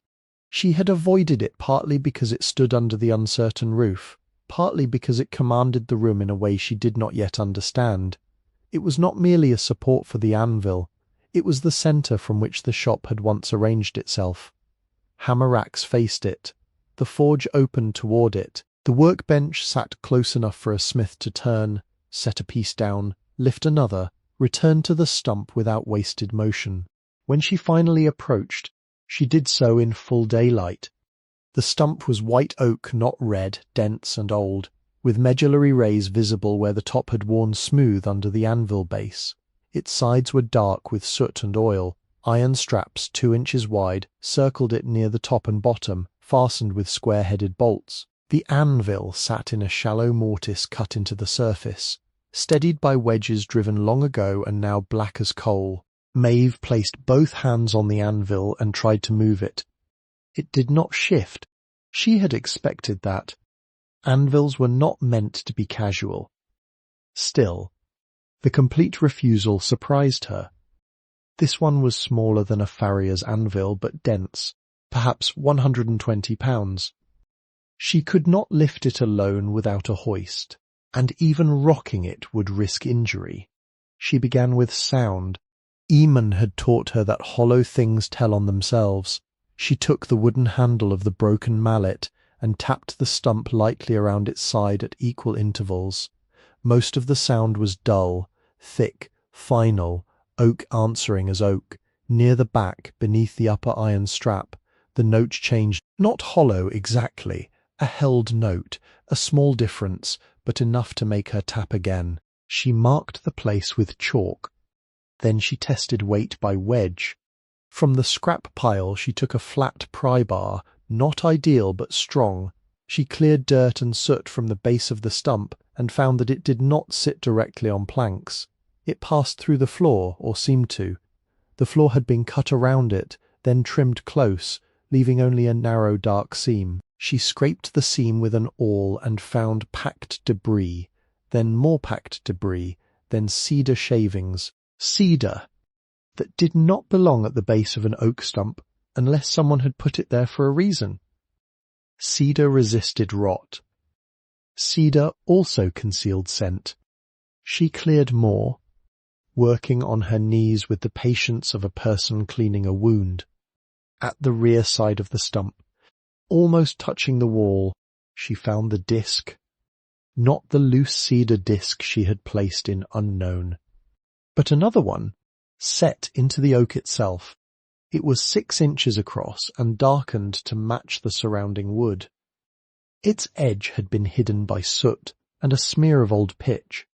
Only when she rubbed the area with a damp rag did the grain reveal its circle. She touched it. The disc did not move. It had no handle, no screw slot, no visible latch. But when she tapped the centre, the sound behind it was not oak. It was metal. Maeve sat back on her heels and listened to the room. Wind moved across the broken roof. A drop fell from the melted edge of snow and struck the floor in the same place it had struck for days. The stove ticked in the front room as its fire settled. Nothing else answered. She did not pry at the disc that afternoon.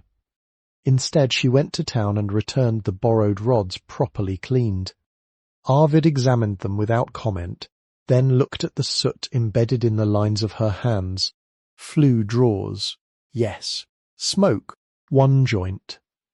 I marked it. He reached behind him and set a small tub of stove cement on the counter. 60 cents. Add it. He did. Then, because he had begun to understand that she would not ask, he took down a better pry bar from a high hook, weighed it in his hand, and laid it beside the cement. Loan. Maeve looked at the bar. It had a flattened claw, a narrow edge, and old red paint worn away at the grip. I found something in the Anvil stump. Arvid's pencil stopped. What kind of something? I do not know yet. Dangerous? Maybe only sealed. Old sealed things can be dangerous. Yes. He studied her. Do not open anything under a bad roof. I won't. Do not use flame. No. Do not breathe powder. No. He resumed writing. Bring back the bar. She wrapped it in cloth and carried it home under her arm. The next morning she widened the safe area around the stump. She shoveled snow out from beneath the broken roof and laid boards over the wettest section of floor. She tied a rope from a ceiling beam to a wall post, not because it would hold the roof, but because it might give warning if the beam shifted. The rope hung with a slight sag. She watched it while she worked. The cedar disc came free after 2 hours. Not by force. Force would have splintered it. She cleaned the pitch from around its edge with a warmed knife, worked the point of a thin awl into the seam, and moved around the circle a fraction at a time. The disc resisted, then gave a little sigh as the old seal broke. Behind it lay a copper plate with a folded ring pull hammered flat against it. Maeve rested both hands on her knees. The ring was green at the hinge, but sound. She lifted it with the awl and drew gently. Nothing moved. She cleaned more. The copper plate had been fitted like a plug inside the oak, its edge sealed with wax and pitch. She warmed the blade again near the stove, brought it back wrapped in cloth, and cut the seal carefully. This time, when she pulled, the plate shifted. A smell came out first. Not rot. Not damp. A closed smell, metallic and resinous, with a faint trace of oil.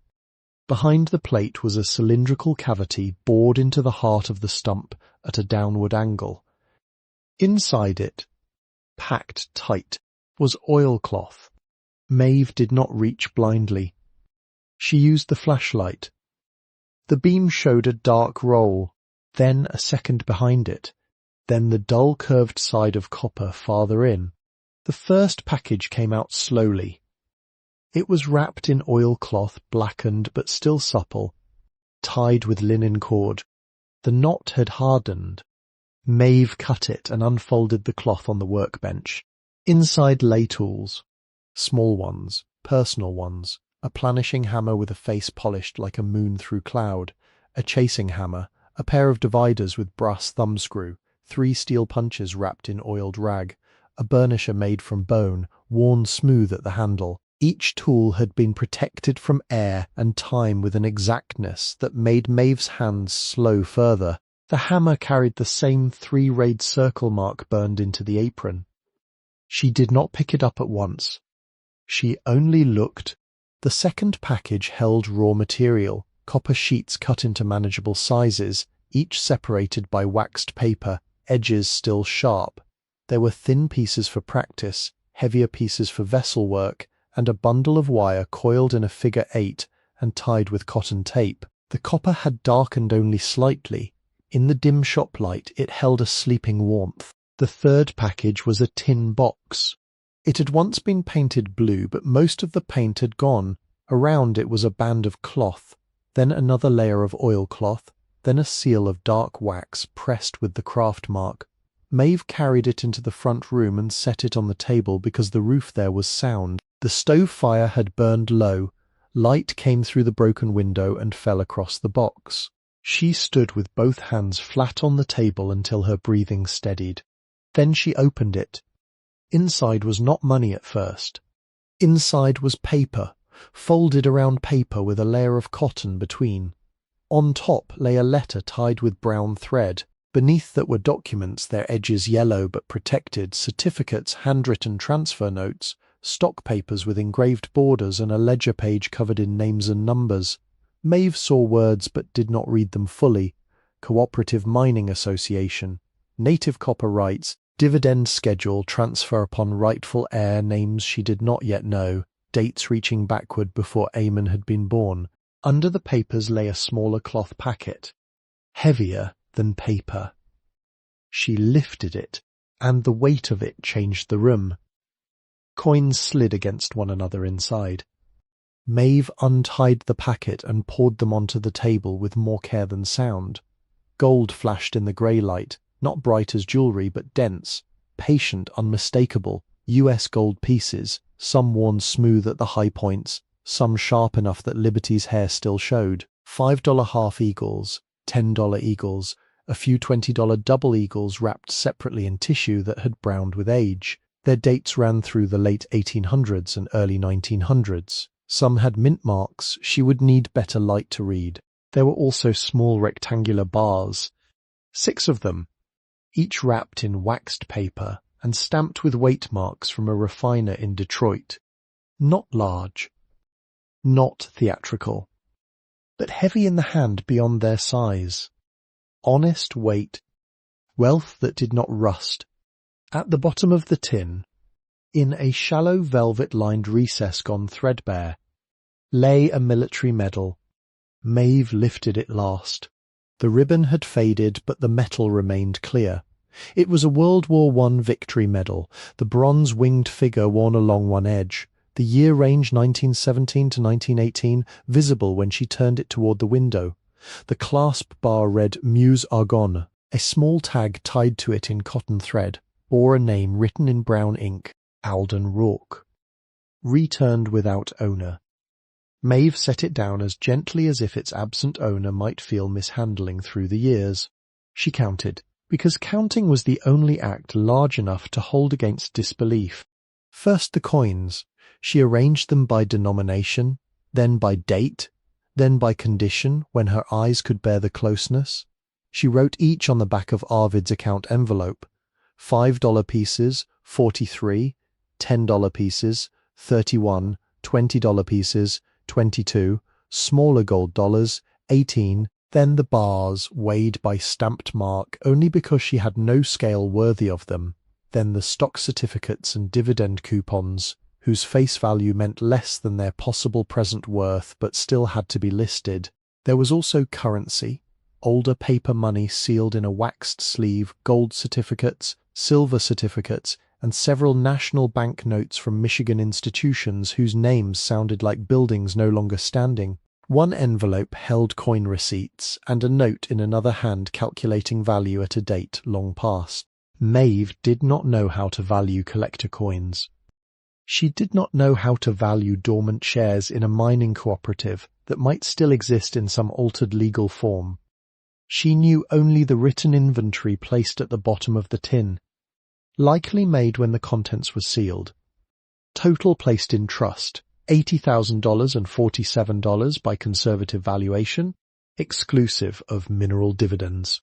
The 47 cents were in a separate paper twist. Maeve opened it and found 2 quarters, both Barber,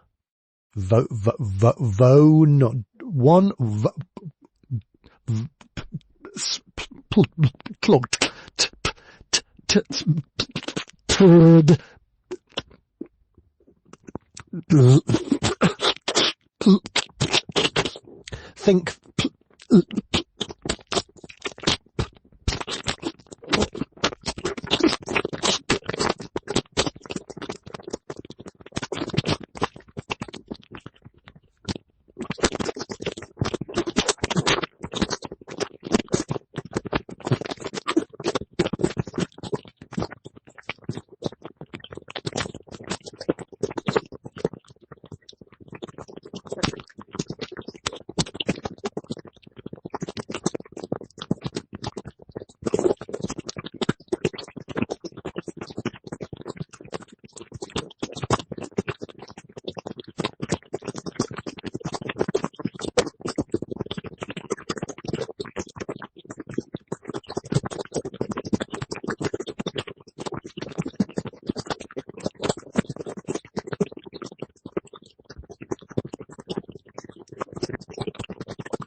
bone half-dime worn almost blank, and 2 Indian head scents dark as dried leaves. Someone had counted to the cent. Someone had wanted exactness preserved even in hiding. She sat down on the floor because the chair could not be trusted. For a long while she did not touch anything. The light moved across the table. The stove gave one soft settling click. Outside, meltwater fell from the eaves in an irregular tapping that sounded almost like someone practicing badly on a hammer and stake. The gold did not glow. That was something stories said. In truth, it held light quietly. It remained itself. Maeve wrapped the coins again, then unwrapped them because she needed to be certain she had not dreamed the act. She counted twice more, less from greed than from fear of error. The same number returned, the same odd cents, the same medal lying apart, the same documents with names waiting to be read by a mind not emptied by shock. The letter remained tied. She did not open it that night. Some things should not be taken in when the body is exhausted and the room still smells of creosote and wet wool. Some words deserve morning water, washed hands, and enough fire to keep the page from trembling. Maeve knew this without naming it. Eamon had once refused to examine a cracked basin at the end of a long day, saying tired eyes make false judgments. The letter could wait until her eyes were honest. She put the tools back in their oilcloth, not into the stump but beside her sleeping place. She rewrapped the copper sheets and set them on the table away from drips. She returned the gold papers, medal and tied letter to the tin box, then wrapped the box in the apron and placed it beneath the iron bed frame where her hand could reach it in the dark. But she did not sleep. Near midnight, she rose, put on her coat, and carried the medal outside. The sky had cleared. Stars stood over the black trees with a sharpness that belonged only to deep cold. The lake sounded beyond the ridge, shifting and speaking under ice. Snow around the forge held a faint crust that broke under her steps. She walked to the struck walnut and stood beneath its scar, the medal in her palm, the ribbon folded against her glove. There was no one to tell, no one she trusted with such news, no one whose face she wanted in the room with those papers. The discovery did not make her suddenly safe. If anything, it made the world require greater care.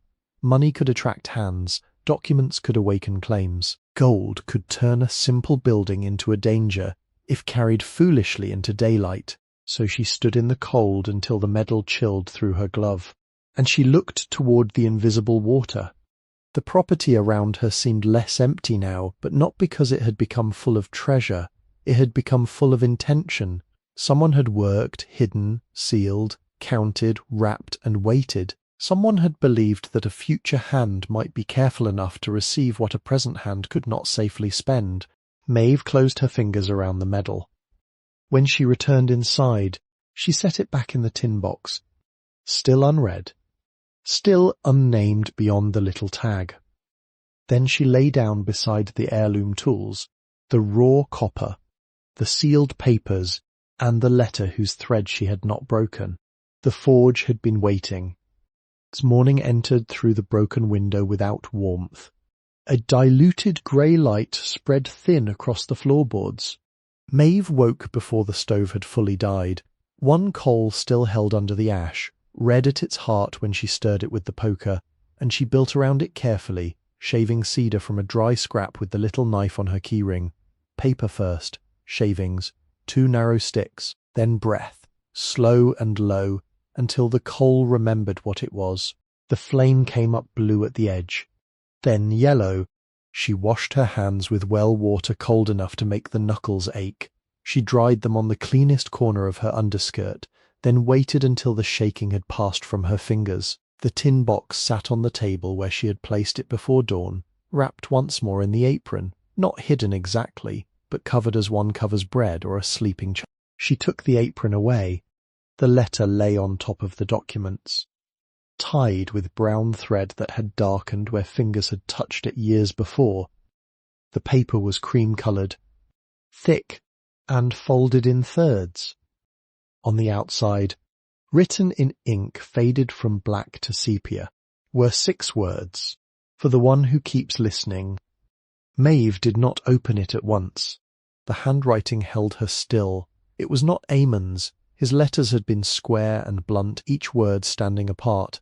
This hand leaned slightly to the right, narrow but strong, with capitals that rose high, and then curved back on themselves. Yet she recognized something in the pressure, in the firm downstroke, in the refusal to hurry. It carried the same discipline as a raised copper rim.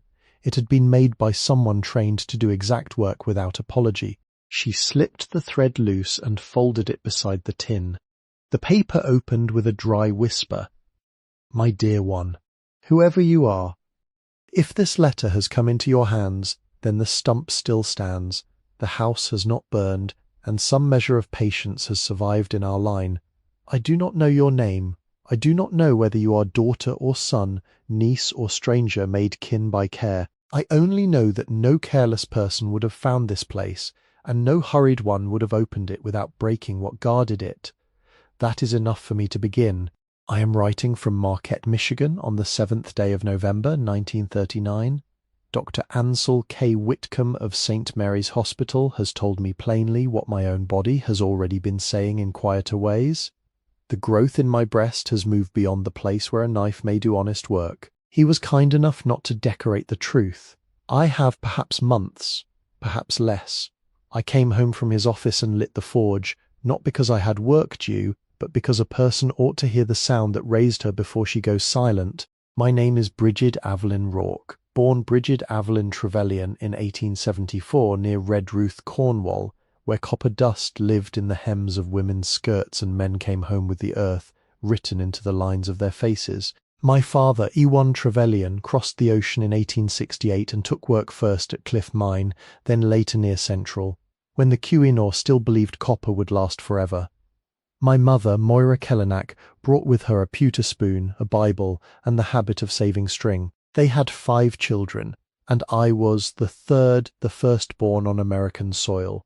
I married Seamus Rourke in 1896, son of Padraig Rourke of County Cork, who had learned copper work not in grand halls but in repair sheds, kitchens, breweries and boatyards. Padraig's father before him, Niall Rourke, had worked tin and copper in Ireland during the hungry years, making kettles for families who could pay in eggs, wool, or a promise spoken before a priest. Seamus and I had 2 children, Alden, born 1898, and Mara, born 1902. Mare's daughter or her daughter's child may be the one reading this. If so, set your hand on the table now and know that mine once rested near the same grain. The trade closed for us on March 14th, 1921. That was the day the last order from the Calumet Hotel was refused, though the paper says the business failed in April. The hotel wanted 3 seamless wash boilers, full size, delivered before Easter. Seamus had been dead 4 winters by then, taken by fever after the influenza passed through our county. Alden had come home from France with his name on a crate instead of his breath in his chest. My brother Emrys never returned from the Argonne at all. The army sent what it could, a medal, a folded notice, and words too clean for mud. I had Maya still, but she had married a schoolmaster and gone south because grief had made these roads hard for her to walk. I stood in this work bay with the hotel order on the bench, and knew my arms could still make the boilers. That was not the trouble. The trouble was that I no longer had a boy to lift the sheet, a husband to turn the large forms, a brother to fetch coal, or a market willing to pay the price of honest hammering when stamped factory wares arrived by rail for less. So I wrote no on the order, swept the floor, banked the fire, and closed the front door before supper. I meant to reopen after a week. More than 30 years of silence followed a thing I thought would last 7 days. I have hidden here the tools that mattered most, raw copper enough for a beginning, and money that came from mineral shares my father held through the Central Cooperative Mining Association. Guard the papers. They are not glamour. They are work delayed. Some dividends were paid in coin because men trusted metal more than banks after the hard years began. I counted carefully. Waste is a form of disrespect.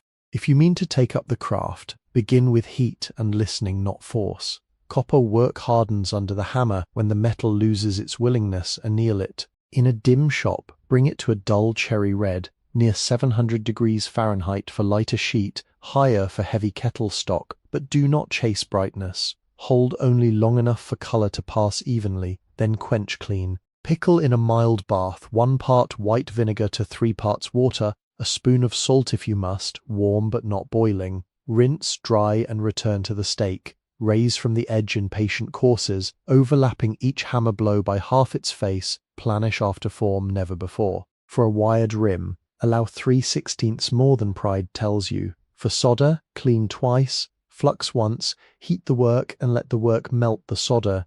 If the flame melts it first, you have already failed. Do not strike in anger. Copper remembers the mood of the hand.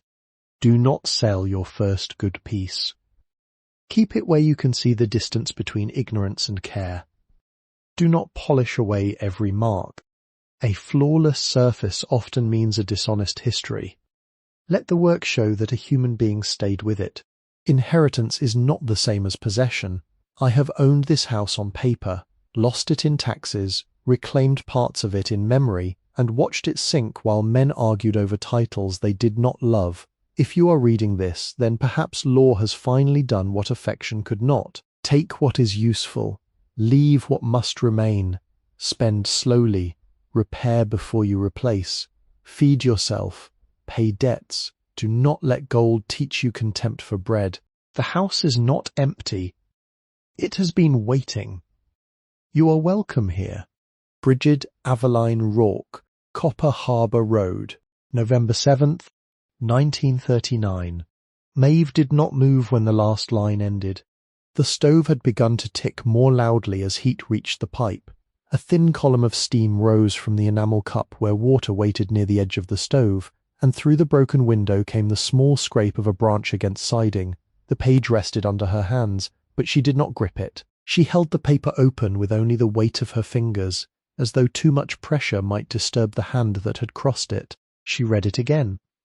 The second reading was slower. She stopped at the names: Brigid, Ewan, Moira, Padraig, Niall, Seamus, Alden, Mayor. She mouthed none of them. She only let her eyes take the shapes one after another, until they ceased being unfamiliar and began arranging themselves behind her like people entering a room quietly. At the line about setting a hand on the table, she obeyed after the fact. Her palm lay flat on the scarred wood. The table was colder than skin.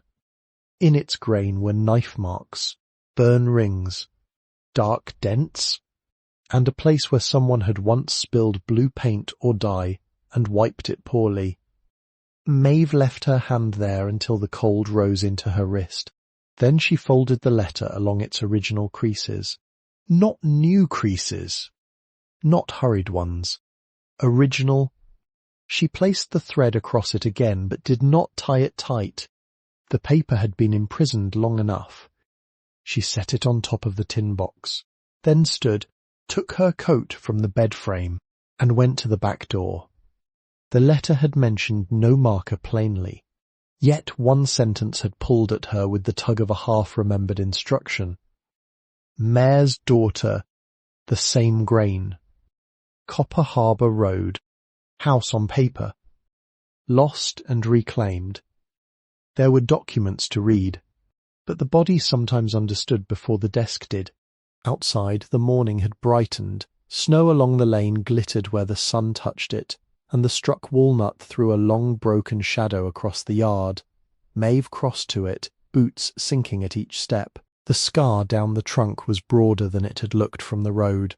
Pale wood exposed beneath black bark, near shoulder height, half swallowed by healing growth and old weather, was an iron horseshoe driven into the tree with 2 square nails. She brushed snow from the bark beneath it. There, carved small and nearly closed over, was the 3-rayed circle. The mark had not been stamped into copper this time. It had been cut into living wood by someone who knew the tree would carry it slowly forward, widening it, distorting it, but not erasing it. Maeve took off one glove and touched the groove with her bare fingers. The bark was hard, the edge of the old cut rough under callus. Above it the horseshoe had rusted deep brown, leaving a stain down the trunk like dried tea. She stood under the walnut until her fingers went numb. When she returned inside, she brought with her a fallen twig from the tree, no longer than her hand.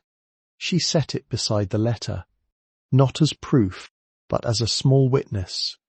In the tin box, beneath one stack of documents, she found a candle wrapped in yellowed paper. It was narrow, beeswax by the smell, and bent slightly from years of being stored against the side of the box. A note around it read, "Last pour from the kitchen mould, winter 1879. For first night of welcome, if ever needed." Maeve held the candle near her face and breathed in honey, dust, and the faint sweetness that old wax keeps when almost everything else has gone stale. She had no candlestick. The blue jar on the shelf had a broken lip but a sound bottom, so she cleaned it with snow and cloth, warmed the base of the candle near the stove, and pressed it upright into the glass. The wick had darkened but remained whole. She waited until the room dimmed toward evening before lighting it, because a thing saved for welcome should not be rushed through morning. All day, she read the documents in fragments. Not greedily, not with full understanding. She saw the cooperative name repeated. She saw signatures. She saw transfer clauses and dividend notations and property descriptions written in the formal language by which land is made to pretend it has no memory. She copied names onto a blank page from Arvid's repair book, then stopped and returned the page to the book, deciding not to mix the county's future with another man's loan. At dusk, she placed the letter, the medal, the tools, and the candle on the table. The flame took on the second match. It burned low and steady, its light too small to warm the room but large enough to change it. Hammer marks on the planishing face caught gold at their edges. The copper sheets leaned against shadow. The medal's bronze wing brightened, then darkened as the flame moved. The letter lay beside them, folded, no longer sleeping but not yet ordinary. Maeve sat on the floor because the chair remained untrustworthy. She held the enamel cup between both hands and let the candle burn through its first half-inch. In that small circle of light, the last weeks rearranged themselves.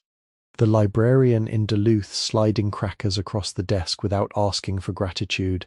The bus driver pointing her toward the mail route instead of pretending not to see her. Dale with his canvas sacks and silence.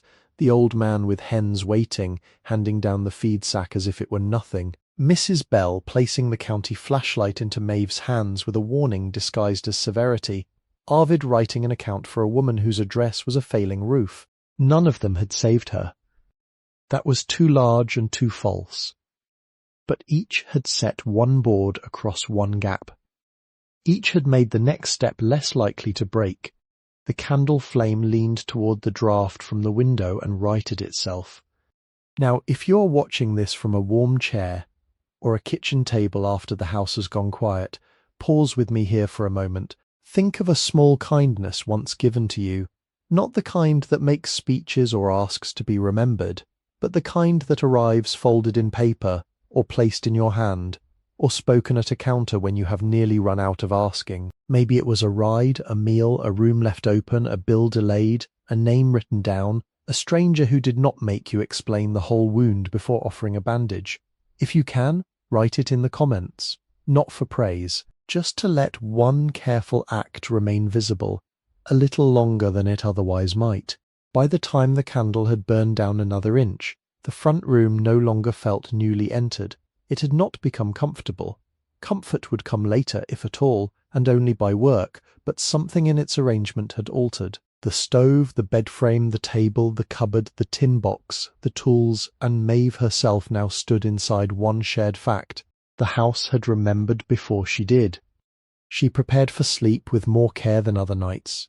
The tin box went under the bed frame again, but not hidden deep. The letter she placed inside the apron pocket against her chest, where Eamon's initials lay on the strap. The planishing hammer rested beside her right hand, not as a weapon, as a beginning. The raw copper sheets she covered with oilcloth and set under the table away from the window's drip. The medal she wrapped in the cleanest piece of cotton she owned and placed beside the candle jar. Outside, the lake made its slow winter sound. Maeve lay down on the floor, not because there was no wealth in the room, but because the floor was still the only honest bed the place could offer.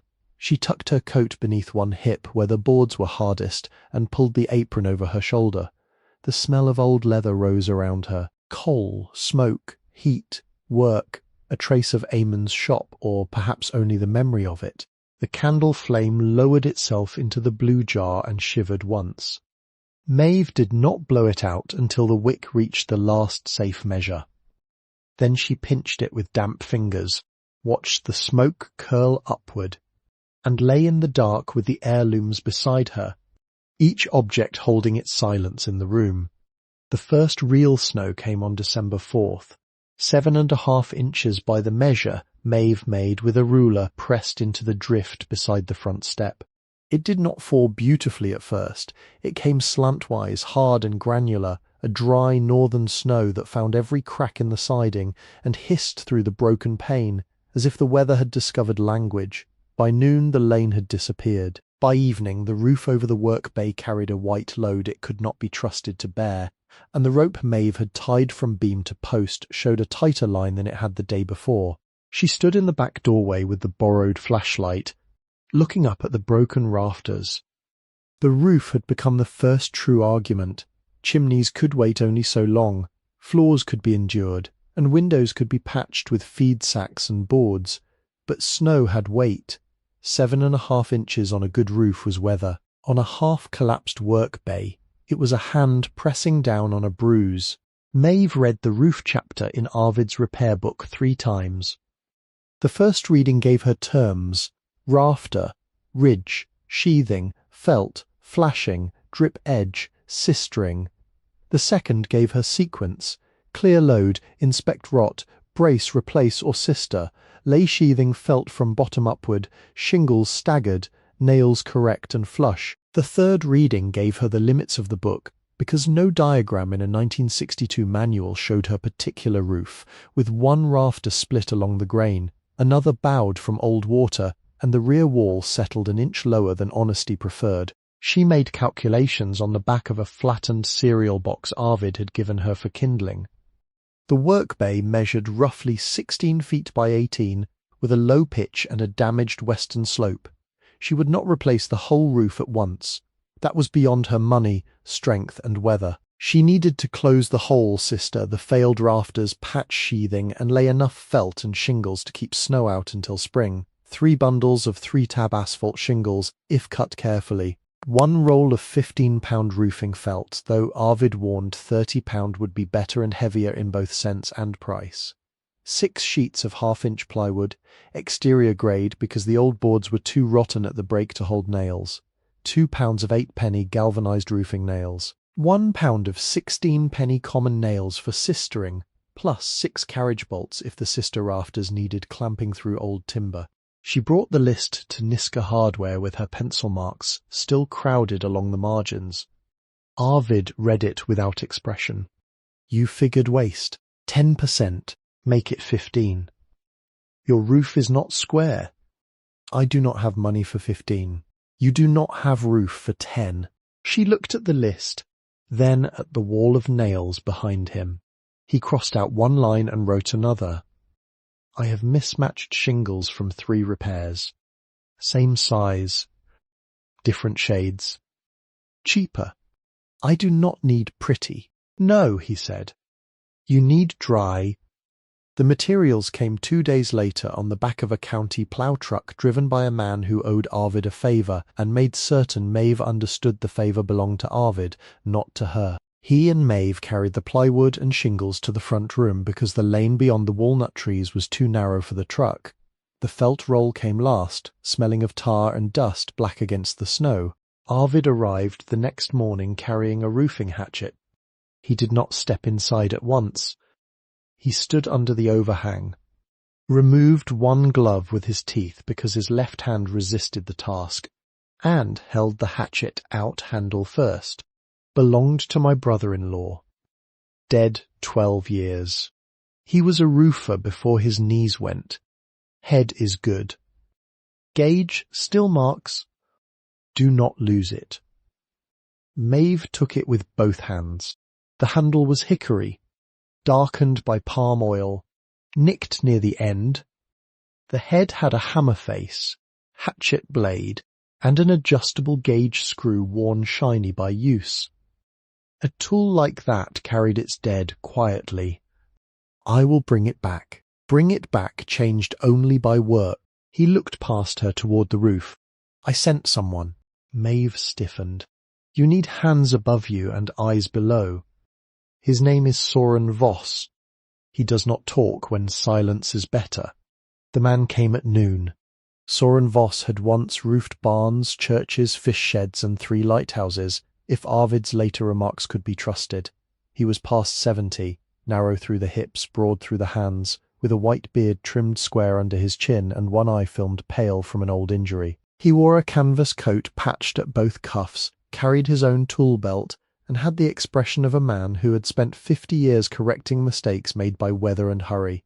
Maeve met him in the yard with her coat buttoned wrong from haste. I cannot pay much, she said. He looked at the roof. I did not ask. I should say it plain. You have. He walked the length of the building, looked at the wall bow, the chimney, the broken bay, the snow load, the sag in the ridge, and the pile of materials under a tarp. 11 days, he said. For all of it? For enough. He began by making her remove snow the right way. Not from the bottom edge upward, where sliding weight could catch a person and drag them down. Not by chopping at ice like a fool. He showed her how to work from the ladder, then from a roof board, clearing in strips, keeping weight balanced, never standing below what had not yet fallen. His teaching came in short pieces, more often correction than explanation. Foot flat. Watch the seam. That nail's proud. Pull it. Again. Not there. Listen first. The first day they did not lay a single new board, they uncovered damage, that Soren said was most of carpentry. Truth first, then repair. Under the snow the broken section proved worse than Maeve had feared but better than demolition. 3 rafters were compromised. 1 had failed completely near the wall plate. 2 could be saved by sistering if the rot was cut back and new lumber bolted alongside. The sheathing boards around the hole were punky where water had sat. Farther out, the old cedar remained dry enough to hold until spring. On the second day, they set temporary braces. Soren showed her how to cut a prop slightly long, then tap it into place with the hatchet pole until it took load without lifting the roof out of line. He made her mark each piece with chalk. Brace, not permanent. Temporary wood should not be allowed to masquerade as structure after the worker grew tired. On the 3rd day, they sistered the first rafter. The new board was held against the old, with clamps borrowed from Arvid. Maeve drilled pilot holes by hand because the brace angle made power impractical, though there was no power anyway, only the muscle and patience of a brace and bit Soren had brought. The bit squealed in cold wood. Shavings curled out pale and clean. They bolted through with washers under each nut, tightening gradually so the old rafter did not split under the pressure of being saved. Do not bully it, Soren said. She backed off a quarter turn. Wood remembers insults too. By the 5th day her shoulders had become separate countries of pain. Her thighs burned from ladder work. Her fingers split at 2 knuckles and reopened whenever she gripped nails. Each evening she returned Arvid's hatchet to the table, wiped the head dry, and set it near the stove, not too close. She slept deeply and woke stiff, then rose because snow would not wait for recovery. On the 6th day, the chalk line came out. Soren took the blue chalk box from his belt, snapped the line across new sheathing, and made her stand back to see how a roof needed straightness, even when nothing underneath it had remained square. A line was not vanity. A line was a promise to the next course. They cut plywood to fit the irregular opening, leaving expansion gaps no wider than a carpenter's pencil. Nails went in on pattern, not whim. Edges first, field after. Flush, not buried. Proud nails came out. That nail's proud. Maeve pulled it. Why? It will cut the felt. He gave the smallest nod. The 3-stroke nail became a lesson by itself. Soren did not waste blows. 1 tap to set, 1 true strike to drive, 1 finishing stroke to seat. If a nail needed more, something was wrong. Angle, wood, wrist, or attention. Maeve bent many nails before her arm found the motion. She saved the bent ones in a coffee tin because metal, even failed metal, had paid to arrive. They laid felt on the 8th day, working upward from the eave, overlapping each course by 4 inches, tacking only where the next layer would cover. The tar smell rose when the sun touched it. Maeve had forgotten that black things could hold warmth even in December. Under her knees, the roof felt less like ruin and more like an animal being bandaged. The shingles came mismatched as promised, weathered grey, dull brown, and one bundle nearly black. Soren arranged them so no patch of one colour gathered too boldly. A poor roof should not advertise the exact location of its poverty, he said, which Maeve wrote down later on the cereal box because some sentences deserved keeping. By the 11th day, the hole was closed. Not restored, not finished, closed. The back bay still leaned, the west wall still needed framing. The roof patch showed its mismatched colours like old cloth mended with whatever thread was in the drawer, but snow no longer fell onto the forge corner. Drips slowed, then stopped. The rope between beam and post slackened a little. Soren climbed down last, slower than he had climbed up, Vone hand to his knee before he would admit the ground had received him. Maeve tried to hand him money. $5. Folded small. All she could spare without lying to herself. He looked at it, then at her. Put it into nails. I owe you something. You listened. That is not pay. Was for me. He walked away toward the road without waiting for more. That evening, Maeve returned the roofing hatchet to Arvid. He turned it once in his good hand, examined the new marks on the head, and set it under the counter as if accepting testimony. Roof closed? Enough. Enough is a fine word in December. January came with hard mornings and a wind that made the patched roof speak at its edges, not failing, only reminding her that temporary work should not be flattered. The chimney became the next teacher. From the ground it had looked weary. From the roof, after snow cleared and daylight sharpened every defect, it showed itself honestly. Spalling bricks near the top had shed their faces in thin red scales. Mortar had powdered out between courses where freeze and thaw had entered year after year, prying grain from grain with patient fingers. One corner above the roofline could be scratched loose with a nail. Below in the front room the clean-out door sat crooked, and a hairline crack ran through the plaster behind the stove like a river drawn on an old map. Maeve brought a loose brick to Arvid. He set it on the counter, pressed one thumb into the mortar clinging to its edge, and crushed it to powder. Dead. Yes. Do not use Portland cement on that chimney. I read that. Read it again. He turned and took 3 paper sacks from a lower shelf, hydraulic lime, fire clay, and sharp sand in a reused feed bag. He wrote ratios on the sack with a carpenter's pencil. For exterior repointing above the roofline, 1 part hydraulic lime to 2½ parts sharp sand, dampened and rested before use. For firebox repairs and the cracked throat area, 1 part fire clay, 1 part fine sand, ½ part lime, mixed stiff, no soup. The old brick needed mortar softer than itself, not modern pride locking it into a coffin. You will rake joints by hand, he said. How deep? Until sound. Usually 3/4 of an inch. Sometimes more.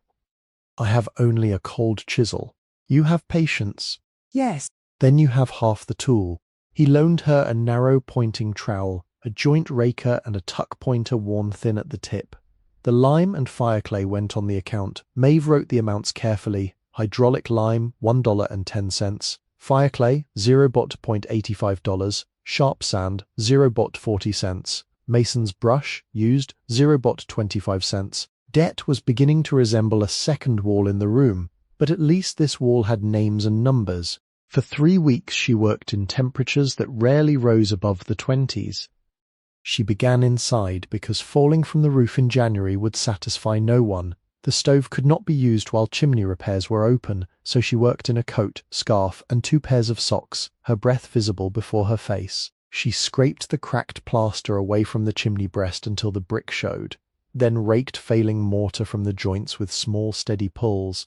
Powder fell into the tin pan below. Red dust entered the lines of her hands and stayed there through washing. Every 15 minutes, her bare fingers went numb. Gloves were too clumsy for the narrow joints. She tried cutting the fingertips from an old pair, but the cloth bunched and carried grit into the mortar, so she worked bare, then stopped, tucked her hands under her arms, stamped her feet, and waited until pain returned. Pain meant use had not been lost. She learned to welcome the first sting. Mixing lime in winter required more care than strength. She brought water from the well and let it sit near the stove on days when a small fire could be kept in a separate temporary pipe arrangement, only long enough to take the edge off freezing. When chimney work opened again, the room cooled fast. She mixed in little batches in a shallow pan, dampening sand first, then folding in lime until the mortar held together when squeezed but did not weep. Arvid had warned her not to make cake batter. "Mortar is not gravy," he had said. She repeated that once under her breath, when the first batch slumped too wet from the trowel. The outside work was worse. On days when wind came hard from the lake, she did not climb. Soren's voice had taken up residence in her caution. A roof did not care whether a person admired courage, it cared where weight went. On still mornings she carried up only what she needed: a small bucket of mortar, trowel, brush, raker cloth, and rope. She brushed snow from the shingles, set a roof board, clipped a line around her waist to a beam inside the work bay, more for reminder than rescue, and crawled toward the chimney. Raking joints above the roofline made her shoulders tremble.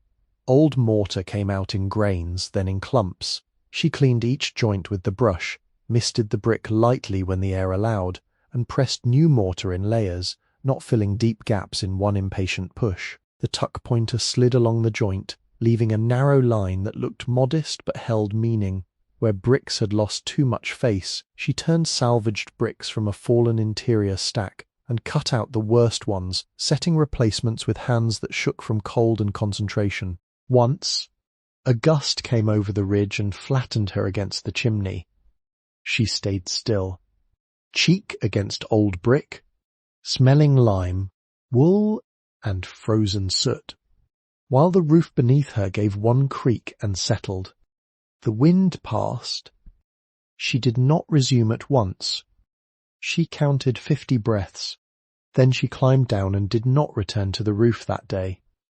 No one scolded her for stopping. There was no one present to mistake prudence for weakness. By late January, the chimney stood straighter only because it was no longer crumbling at the edges.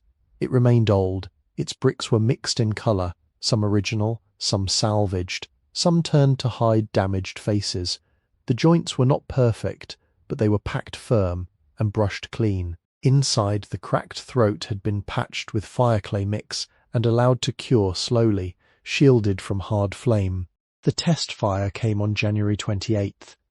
Maeve prepared it as if setting a table for someone exacting. She opened the clean-out and checked for fallen mortar. She held the mirror under the flue. She ran one hand near the chimney breast to feel draughts. Then she laid paper, cedar, and 3 pieces of dry hardwood Arvid had let her take from the store's scrap bin. The match lit. For a moment, smoke gathered under the stove lid and made Maeve's shoulders tighten. Then the chimney warmed and drew. Smoke lifted, turned, and went upward without hesitation.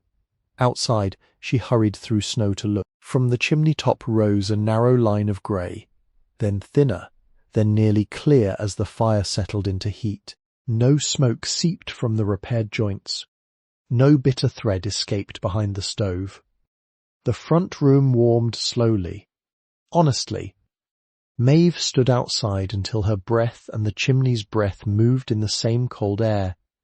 When she came in, she wrote on the wall stud beside the stove with a pencil stub, "Chimney drawers clean, Jan. 28. Then she put the pencil back in the cup and warmed both hands above the stove, turning them palm down, palm up, as if learning them again. Once heat could be trusted, the floor revealed how long it had been waiting under dirt.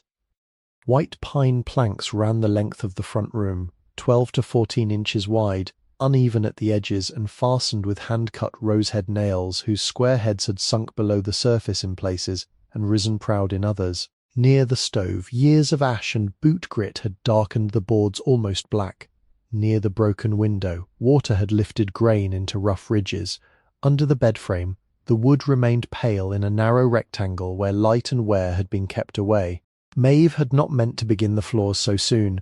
Roof and chimney had taken strength she did not yet possess in abundance, but the boards held moisture and dirt, and every step raised dust from old droppings and soot. A clean floor was not decoration. It was health, fire safety, and a way of seeing which planks needed repair. Arvid rented her a random orbit sander for $14 a day. The price made her stand quiet at the counter. "You can have it from closing to opening," he said. "That counts as 1 day if it returns before I unlock." "I have no electricity." He pointed toward the back of the store. "Generator. That must cost more. It leaks oil and hates winter." "So do I." "Take both."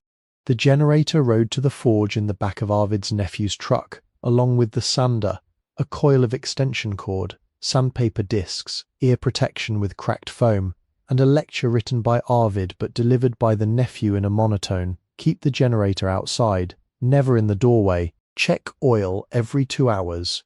Do not sand nails. Do not let the cord sit in meltwater. Do not pretend dust is harmless. Maeve listened to every word. Before sanding, she set every nail. That took a day by itself. She used a nail set and hammer, moving board by board, tapping each rose head just below the surface without driving it so deep the surrounding wood splintered. Some nails refused, some bent, 2 broke and had to be pulled with care. Leaving dark square holes she later filled with slivers of pine and glue made warm near the stove. She scraped tar-like dirt from seams with a putty knife, then vacuumed with a borrowed hand-pump cleaner that wheezed more than it drew. The first sanding pass was 80 grit. The machine startled the room when it began, a hard buzzing that seemed almost rude after months of listening to wood, wind, and fire. Maeve gripped it with both hands and let it float, as the nephew had shown her, never pressing down, never holding still. The first path through the blackened boards revealed pine, the colour of weak tea. Dust rose in clouds despite the bag. It settled in her hair, on her shoulders, along the stovepipe, and in the cracks of the cupboard door. She wore the mask, then tied a damp cloth over it when the mask clogged. The 80 grit showed damage and possibility without gentleness. It took off the raised grain by the window. It softened stains but did not erase all of them. It revealed old saw marks and repairs made by people who had chosen usefulness over matching wood. In one plank near the table, a crescent-shaped burn remained, deep as memory. Maeve sanded around it, then decided to leave it. Not every darkness needed removal. The second pass was 120 grit. By then her arms had learned the machine's pull. The floor changed under the finer paper. Scratches from the first pass softened. Boards that had seemed separate began to read as one surface. The pine took light differently, not reflecting yet, only accepting. Maeve worked from the far corner toward the door, careful not to trap herself on finished ground with dusty shoes. The generator coughed outside and rattled on its boards like a stubborn animal. At midnight, she stopped and ate oats beside the stove, the sander silent on the floor. Her hands vibrated even when empty. The third pass, at 220 grit, came near dawn. She had slept 2 hours in the chair, wrapped in the apron, waking stiff and powdered pale with pine dust. The finest grit made the least dramatic change, and perhaps the most important one. It did not announce itself, it simply refined what the harsher work had opened. Under her palm the floor lost its splinters, grain rose and settled. Old pine became touchable again. She returned the sander before Arvid unlocked the store. He was already inside. Sweeping. Worked. Yes. Ruined? No. He checked the pad. The cord. The generator oil.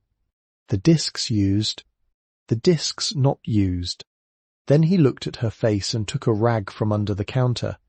You look like a flower ghost. Maeve wiped her cheek and left a pale streak on the cloth. For finishing, she chose oil because varnish felt like a lie the house had not asked for.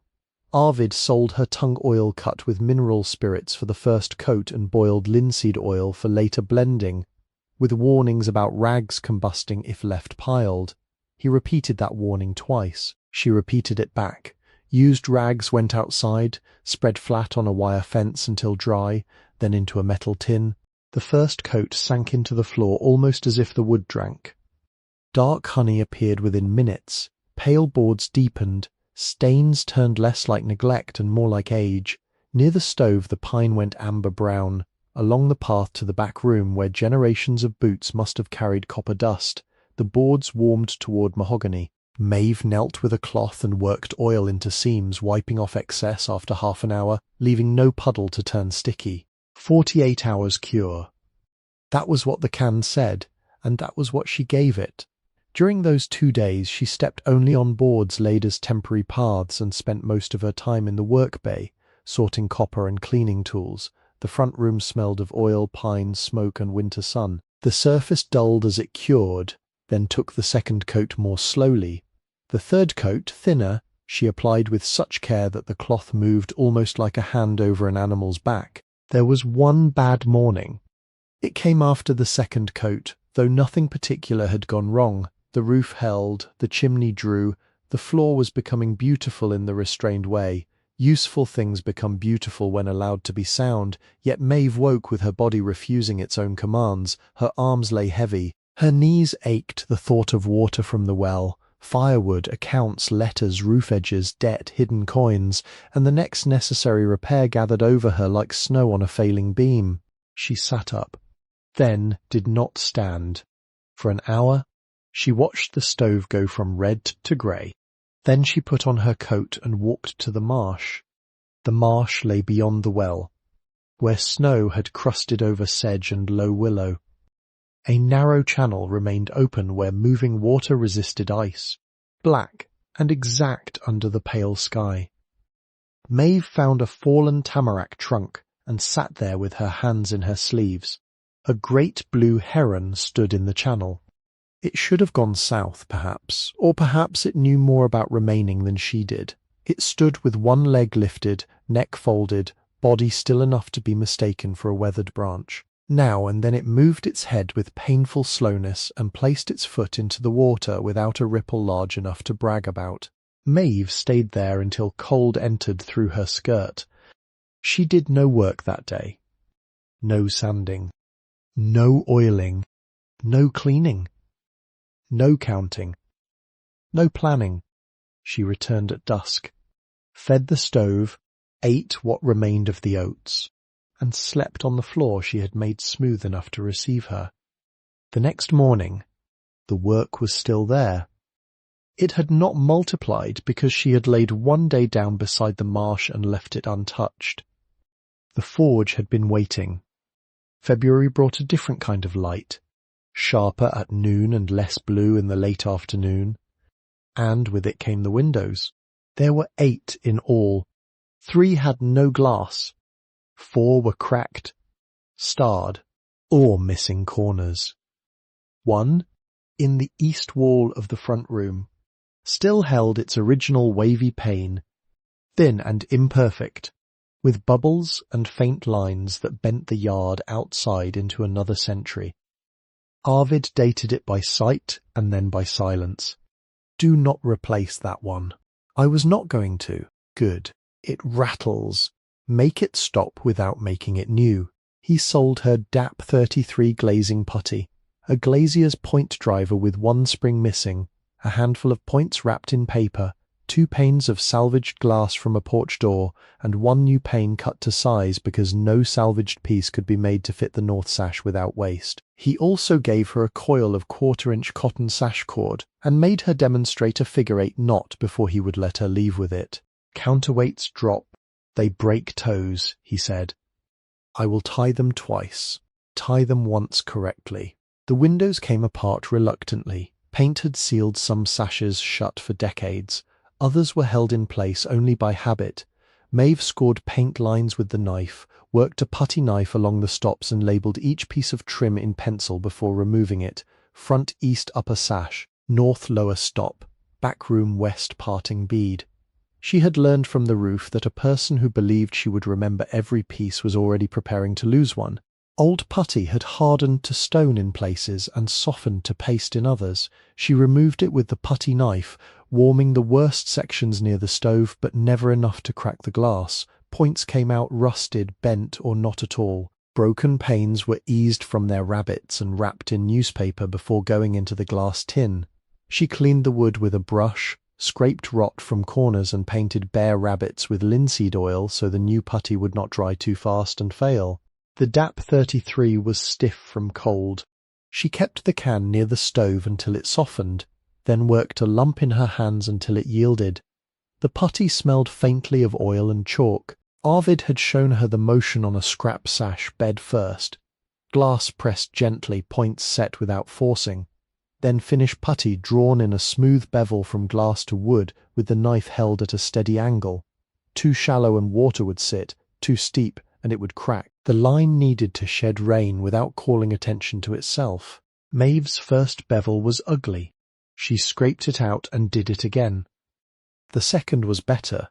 The third held a cleaner edge. By the fourth pane, the knife began to know the route. She kept a rag in one hand, wiped excess from the glass, and laid each finished sash flat on 2 chairs near the stove, where warmth could begin the slow skinning of the putty. Full cure would take longer than her patience, so patience had to grow. The sash cords were another matter.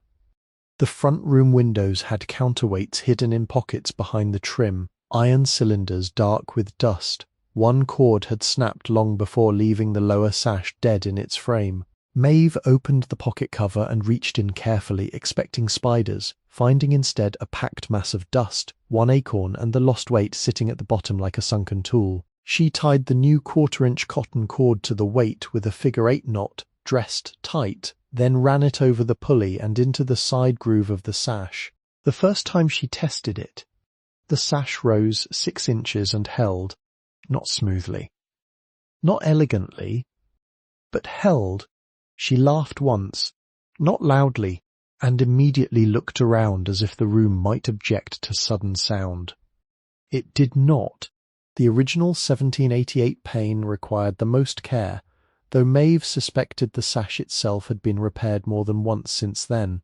The glass was thin at the edges and thicker in the middle, wavering under her fingers with a delicacy that made her breathe shallowly. It had survived storms, closures, neglect, summer heat, winter contraction, and the hands of people whose names had fallen away.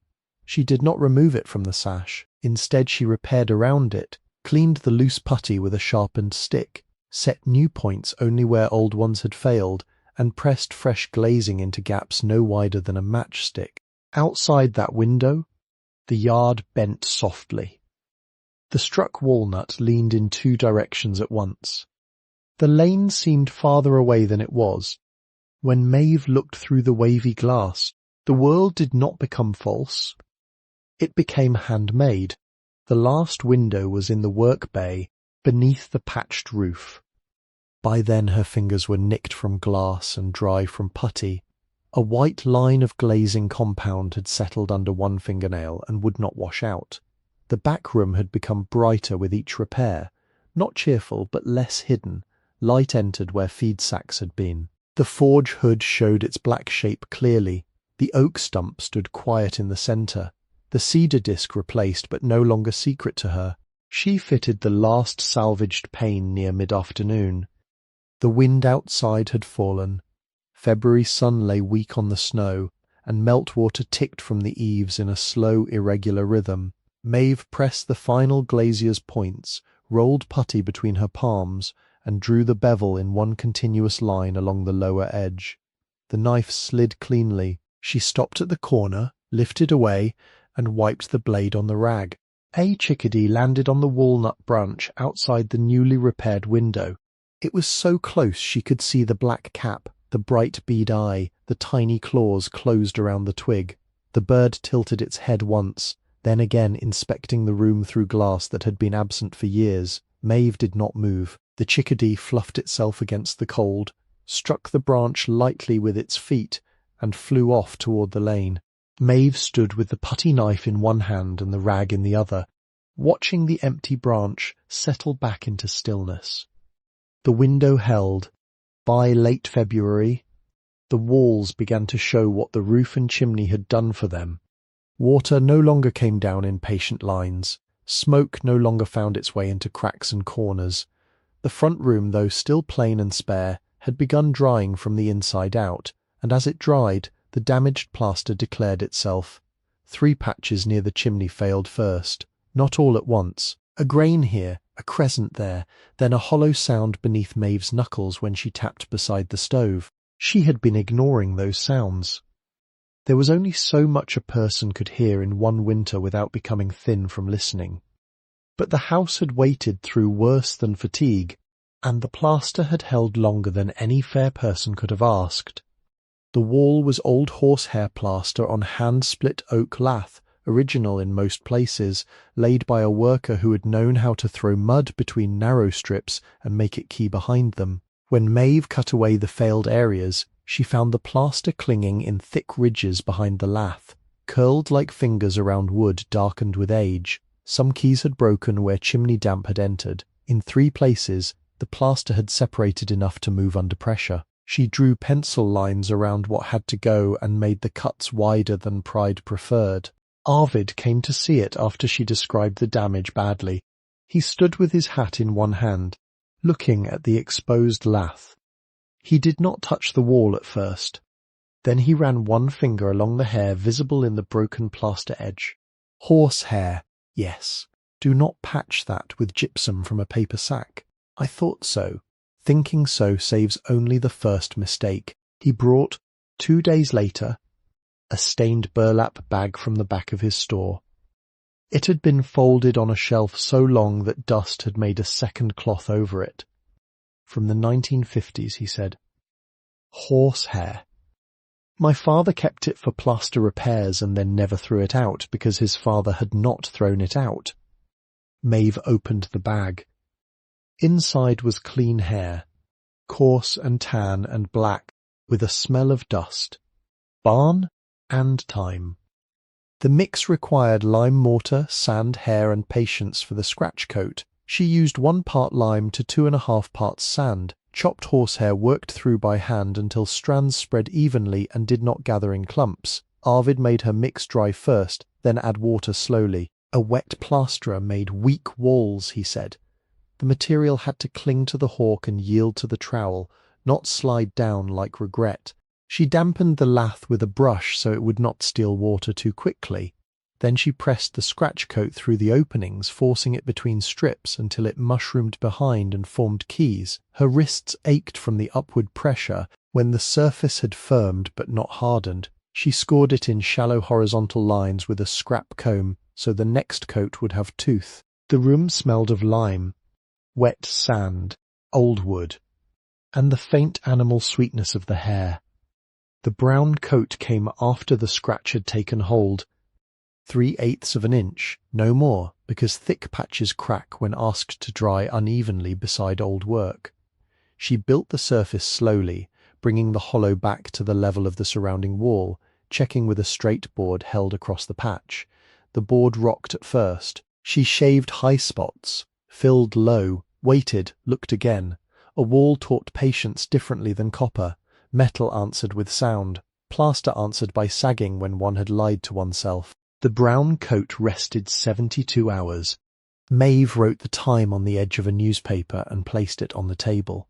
She did not hurry it. During those 3 days she used the stove gently, kept the room from freezing, and resisted touching the patch every time she passed. It changed colour from dark grey-brown to pale oatmeal as moisture left it. Fine hair ends showed here and there like tiny threads caught in earth. The finish coat was thin, though 1/8 of an inch, lime-rich, worked smooth but not slick. She feathered it into the surrounding plaster with the edge of the trowel, then with a damp brush where the old wall had an irregular surface no factory board could imitate. When it dried, the patch did not disappear. That would have been dishonest. It settled into the wall as a careful repair, visible if searched for unashamed if found, at dusk. Maeve stood beside the stove and placed her palm near, not on, the mended place. Warmth moved through the chimney breast without smoke, without damp, without crumbling dust. These patches will hold another 100 years. She said it to no one loudly enough to require answer. Then she swept the dried lime from the floor, washed the trowel, spread the plaster rags flat outside, and marked the final repair in pencil on the stud hidden just behind the stovepipe, where no visitor would see but the house would know. Doris Vale owned the cafe in Eagle River, though people in town called it simply Doris's, as if a building that served coffee before sunrise could belong to no surname but hers. She was a compact woman with wrists strong from lifting cast-iron pans, hair dyed a brown that weather and steam had softened toward copper, and a voice that could cross the whole cafe without becoming sharp. Maeve had seen her often before Doris spoke more than the price of coffee or the day's soup. It was not rudeness. Doris watched the way practical people watch ice on steps, seeing who knows how to walk and who is likely to fall. The first paper bag appeared on Maeve's porch on a Monday. It stood just inside the repaired overhang, folded twice at the top, weighted with a potato so the wind would not take it. Inside were 3 heel slices of bread, 2 boiled eggs wrapped in waxed paper, a jar of bean soup, and a note written on the back of a receipt. Too much made. Bring jar back. Maeve carried the jar back the next morning, washed clean, with 30 cents tucked beneath the lid. Doris pushed the coins back across the counter without looking at them. No, I can pay something. In candles when the shop reopens.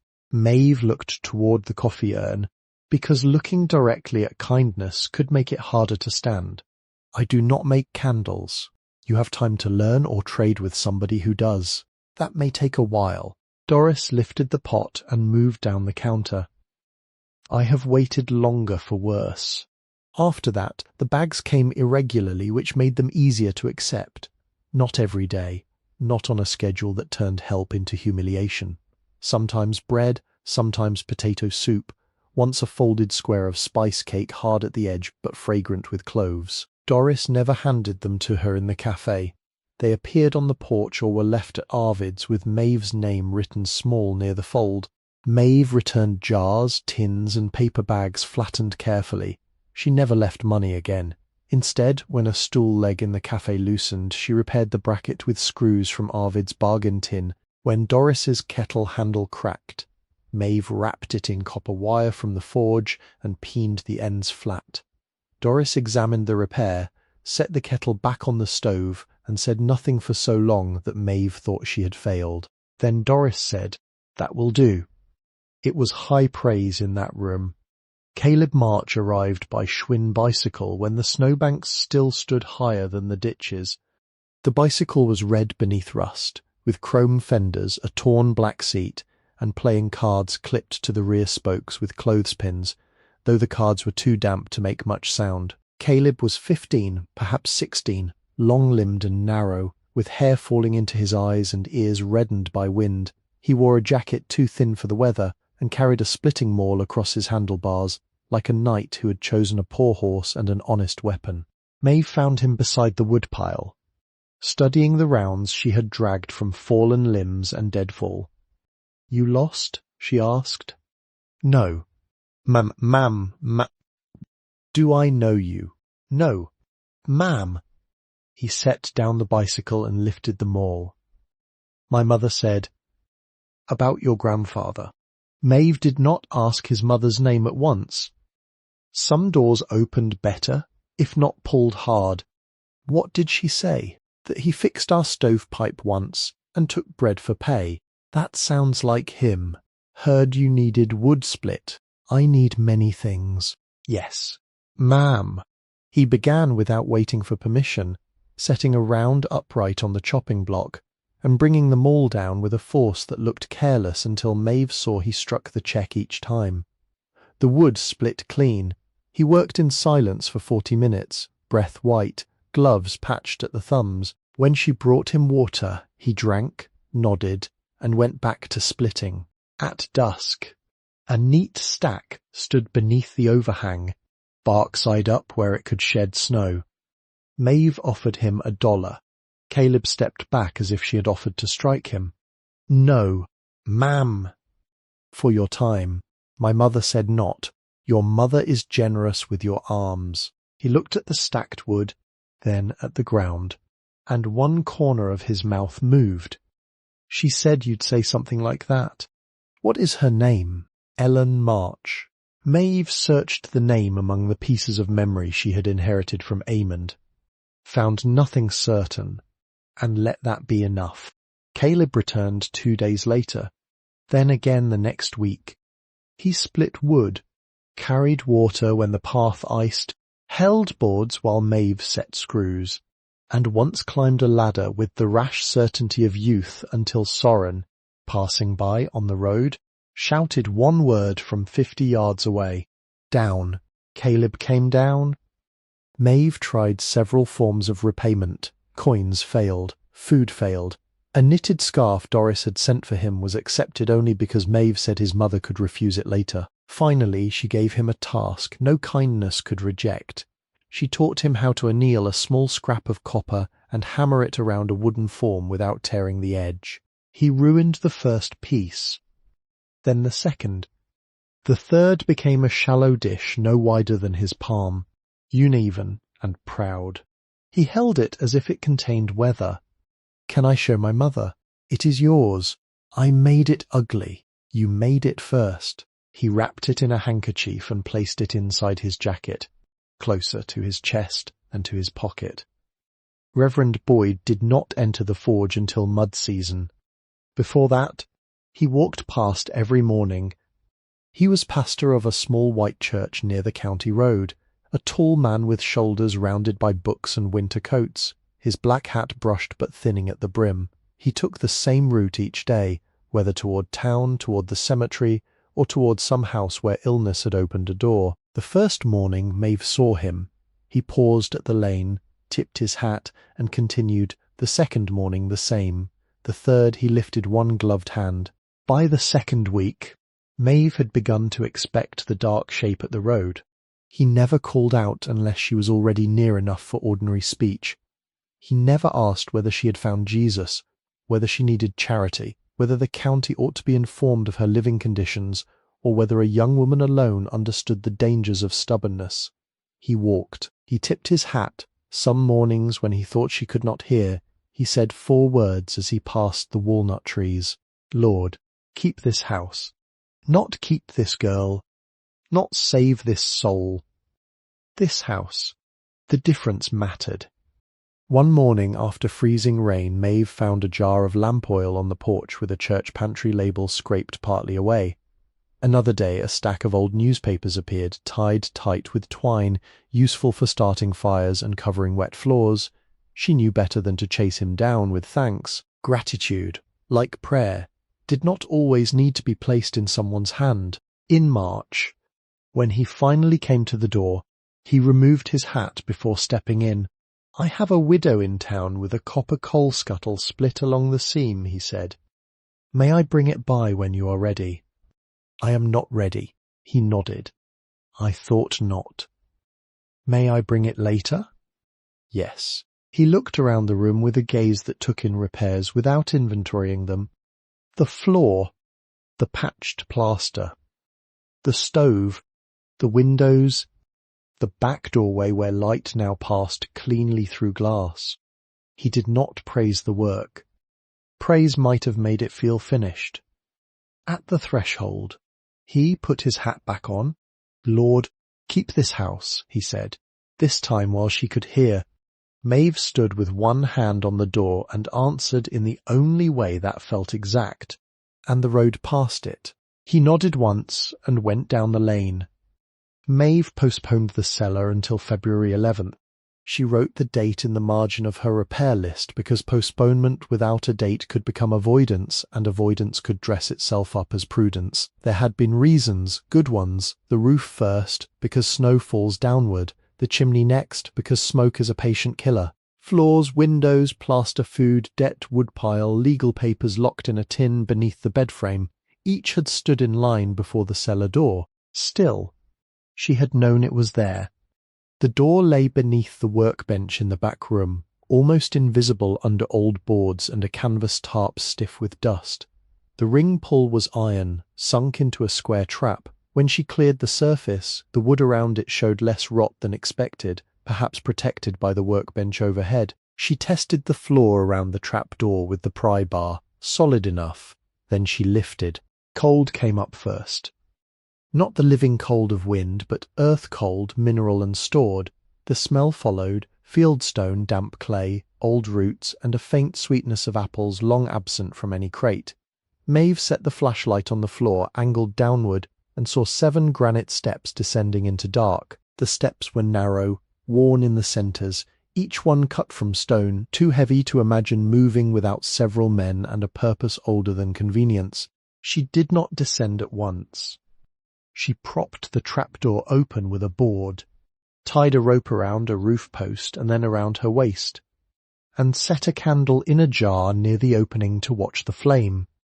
It burned steady enough. She waited 10 minutes. The flame did not gutter. Then she took the flashlight and went down. The cellar measured roughly 12 by 15 feet. Its floor was fieldstone set tight, uneven but deliberate. Walls of laid stone rose to low beams overhead, the mortar in better condition than the chimneys had been because earth had sheltered it from sudden weather. Wooden shelves lined one side, most empty, some sagging. There were rusted jar rings, broken crocks, a barrel with iron hoops swollen loose, and 3 glass bottles lying in dust beneath a shelf, each with a cork turned black and useless. The air held still around her. She moved the flashlight beam slowly. Corners first. Ceiling. Floor. Stairs. She had learned not to give attention only to what wished to be seen. At the centre of the cellar lay a single dressed granite slab. It did not match the rough fieldstone around it. The slab was rectangular, set flush into the floor, its surface smoothed and its edges squared. It was not large enough for a grave, not small enough to be a casual threshold. On its face, worn but visible, was the 3-rayed circle mark, carved deeper than the one in the walnut tree and cleaner than the mark on the apron. Maeve stood over it, feeling the rope slack against her waist. The pry bar was upstairs, that was good. A person should not lift every hidden thing simply because one has found it. The slab sat there with a certainty that warned against curiosity pretending to be duty. If Brigid had wanted it opened first, the letter would have said so. If Eamon had known, he had not told. The house had yielded the stump because Maeve had already been standing in the work bay listening. The cellar could keep its centre a while longer. She stepped around the slab. On the shelves she found useful things. 2 intact crocks, a wooden crate with brass hinges rusted but repairable, a bundle of canning jars cloudy but uncracked, and a coil of old rope too brittle for weight, but good for tying bundles.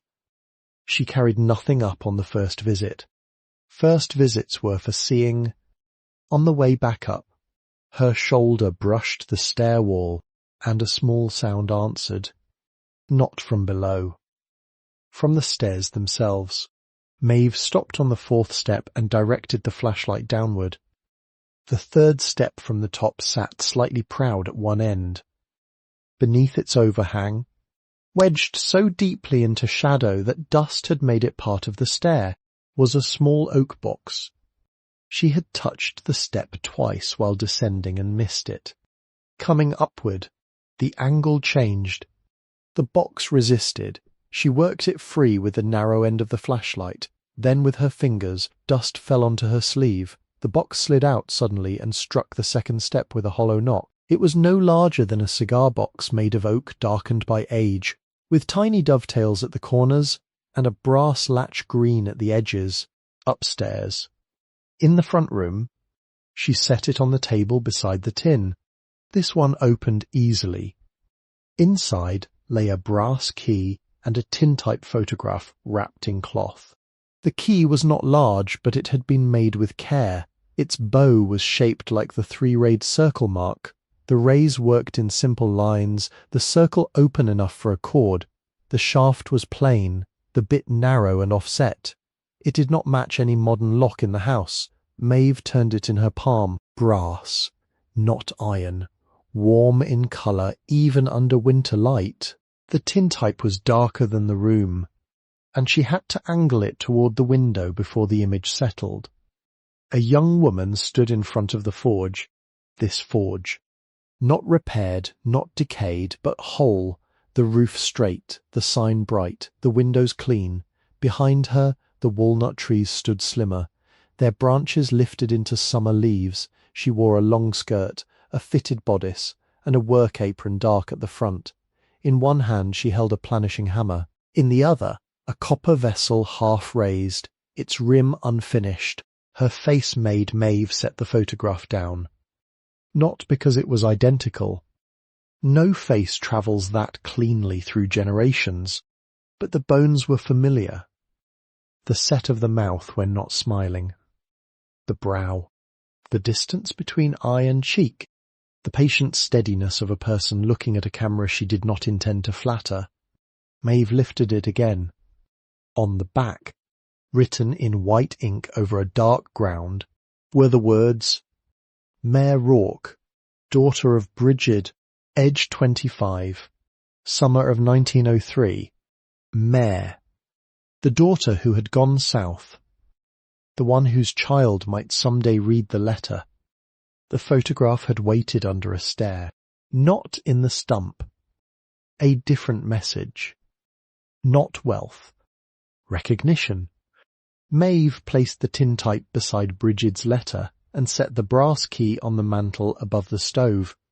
For an hour, she tried no lock, not the trunk under the bed frame, not the cupboard, not the front door, not the tool chest with the broken hasp, not the cellar slab. The key sat where firelight could reach it, its three-rayed bow making a little shadow on the plaster repair. It did not need to answer immediately. Some objects arrive first as company. That evening, when the stove had settled and the front room grew amber at the corners, Maeve looked from the photograph to the window, from the window to the walnut tree, and then back to the key. She did not yet know what it opened. March did not come gently. It arrived with thaw by day and ice by night, with ruts in the lane deep enough to hold a boot, with dirty snowbanks collapsing inward like tired walls. The creek beyond the marsh grew loud under its remaining ice, rushing unseen until the lid broke in sections and water shouldered through. Each morning brought a new sound, drip from the eaves, crack from the walnut limbs, a hidden trickle under snow, crows in the road, black and argumentative, pulling at something winter had given up. Maeve found the first walnut catkins on a mild afternoon near the end of the month. Not fully open, only loosened, green-brown and soft against the hard dark twigs. She stood beneath the whole tree, not the struck one, and looked up through branches no longer empty in the same way. The sky above them had thinned to a washed blue. Mud replaced snow as the day's chief difficulty. Water pooled near the foundation and had to be diverted with a shallow trench cut by shovel and mattock. The lane softened so badly that Arvid's nephew refused to bring supplies past the road. Maeve carried what she needed in smaller loads: lamp oil, flour, salt, a packet of yeast. Doris insisted had been ordered by mistake, more nails and a second-hand broom with half its bristles worn but enough spine left for honest sweeping. The work changed with weather. There were days for airing bedding, days for scraping remaining paint, days for washing jars from the cellar, days for reading legal documents in full sun, because winter light had been too weak for fine print. She wrote letters to offices whose names appeared on the stock certificates. Careful letters with copies, never originals, asking for confirmation of status and procedure. She placed the gold back inside the tin box, then inside a locked crate repaired from cellar wood, then beneath boards she had marked only in memory. She spent none of it. Only one coin left her hand that spring. A small gold dollar, Not the best condition, not the rarest date, chosen after hours with a library numismatic guide and Arvid's magnifying glass. She sold it through a dealer Mrs. Bell recommended, not in town and not quickly. The money paid Arvid's account, bought flour, beans, oil, stovepipe, proper boots and materials for samples. The remainder went into a bank account opened with Mrs. Bell standing at the next window pretending not to watch. Maeve did not begin the craft that spring.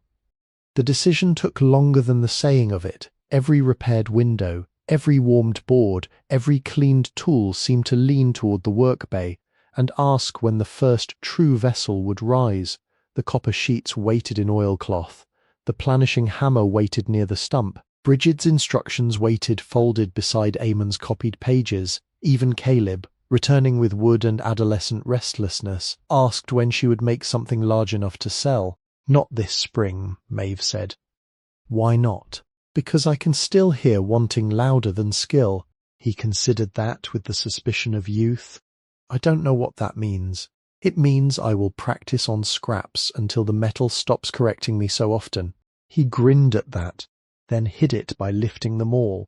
She ordered small pieces of copper with part of the coin money, thin sheet first, practice stock, nothing precious, nothing so large that failure became expensive. At night she annealed scraps in the forge with a cautious charcoal fire, watching for dull red in the dimness, quenching, pickling in vinegar and salt, rinsing, drying, hammering, failing, annealing again. The rhythm returned slowly, not as inheritance, not as miracle, as work. Outside, snow withdrew from the north side of the building last. The struck walnut scar darkened with meltwater, then dried. The horseshoe remained in place. The brass key stayed on the mantel. The granite slab remained below, unlifted. In April, Maeve opened the front door and left it open for an entire afternoon. Air moved through the room, across the oiled floor, past the mended plaster, through the leather curtain into the work bay, and out the repaired rear window. It carried with it the smell of thawed earth, lake water, lime, soot, and the faint bright edge of copper newly filed. The house was patient. So was she. 2 winters later, in December 2024, Maeve completed her first full copper vessel. It was not large. She had learned enough by then to distrust size when the hand still needed schooling. The piece began as a flat disc of copper, no wider than a dinner plate, marked with compass lines and a centre punch, annealed in a low charcoal bed until the metal reached a dull cherry, visible only after she turned down the lamps. She quenched it clean, pickled it in warm vinegar and salt, rinsed, dried, and began the first raising course over the stake. The sound filled the work bay with a kind of weather. Not loud, not dramatic, a measured pattern of hammer, turn, lift, soften, return. She had practiced on scraps for months before allowing herself a single piece from Brigid's wrapped stock. Even then, she cut the first disc from the most modest sheet and wrote its dimensions in a notebook before striking. 7 3/4 inches across, 20 gauge. Edge allowance marked, first anneal 4:12 p.m. Shop temperature 38 degrees before fire, 51 degrees after. The notebook would have pleased Eamon more than the vessel. By the time the walls rose, her shoulders ached in the old familiar way. Copper work hardens without malice. It simply tells the truth of repeated blows. When the tone sharpened, she stopped. When the rim resisted, she annealed. When eagerness entered her wrist, she laid the hammer down and swept the floor. Some evenings she made no visible progress except not ruining what had already been gained. The finished vessel stood 4 inches high, broad-bellied, narrow-footed, with a wired rim tucked cleanly enough that even Arvid, who had come by with lamp oil and no intention of admiring anything, turned it twice in his hands and found no immediate complaint. Its surface carried planishing marks so fine they seemed almost like water under low light. She did not polish them away. She washed the vessel, dried it with linen, warmed it near the stove, and rubbed it with a thin coat of beeswax from Doris's candle drawer. On the underside, she stamped the 3-rayed circle. Beside it, smaller, she stamped heart, because a living hand should not vanish entirely behind the dead. She did not sell that first piece. It sat on the mantel beneath the brass key, holding nothing but the room's changing light. By then, the interior had become neither modern nor museum. The front room held a narrow bed with a wool blanket, a table repaired with one mismatched leg, 2 chairs made trustworthy by glue and screws, the blue jar now used for spent matchsticks, shelves lined with cleaned jars, and a stove that drew so well, Arvid stopped asking about smoke. The pine floor had darkened under foot traffic, taking on a glow that rose most strongly near the path between stove and door. The plaster patches had cured pale and firm. Curtains made from unbleached cotton softened the windows, but did not hide the wavy pane. The work bay had returned more slowly. Tools hung on the wall by use, not display, hammers to the right of the stump, tongs near the forge, stakes arranged by shape on a rack. Caleb helped build from salvaged oak, the hand-crank blower, cleaned and oiled, turned with only a little protest. The patched roof held through 2 snow seasons, though spring would require full replacement, and Maeve had already priced cedar shakes she could not yet justify. Copper sheets rested flat under weight, scrap bins stood labelled by thickness, a bucket of vinegar pickle sat covered, a ledger lay on the bench recording every sale, every repair, every coin spent, and every kindness still waiting for a proper return. The cellar remained mostly unchanged. She used the shelves now for jars, oil, dry goods, and wrapped documents sealed inside tins against damp. The dressed granite slab at the centre stayed where it was. She swept around it. She did not pry. Once Caleb asked about it, and she said some stones had stood longer than both of them, and had earned the right to be left alone until they spoke plainly. The brass key spoke on a cold afternoon in the second winter. It was December 12th, with snow falling soft and straight, not driven, the kind of snow that made every sound in the yard seem closer.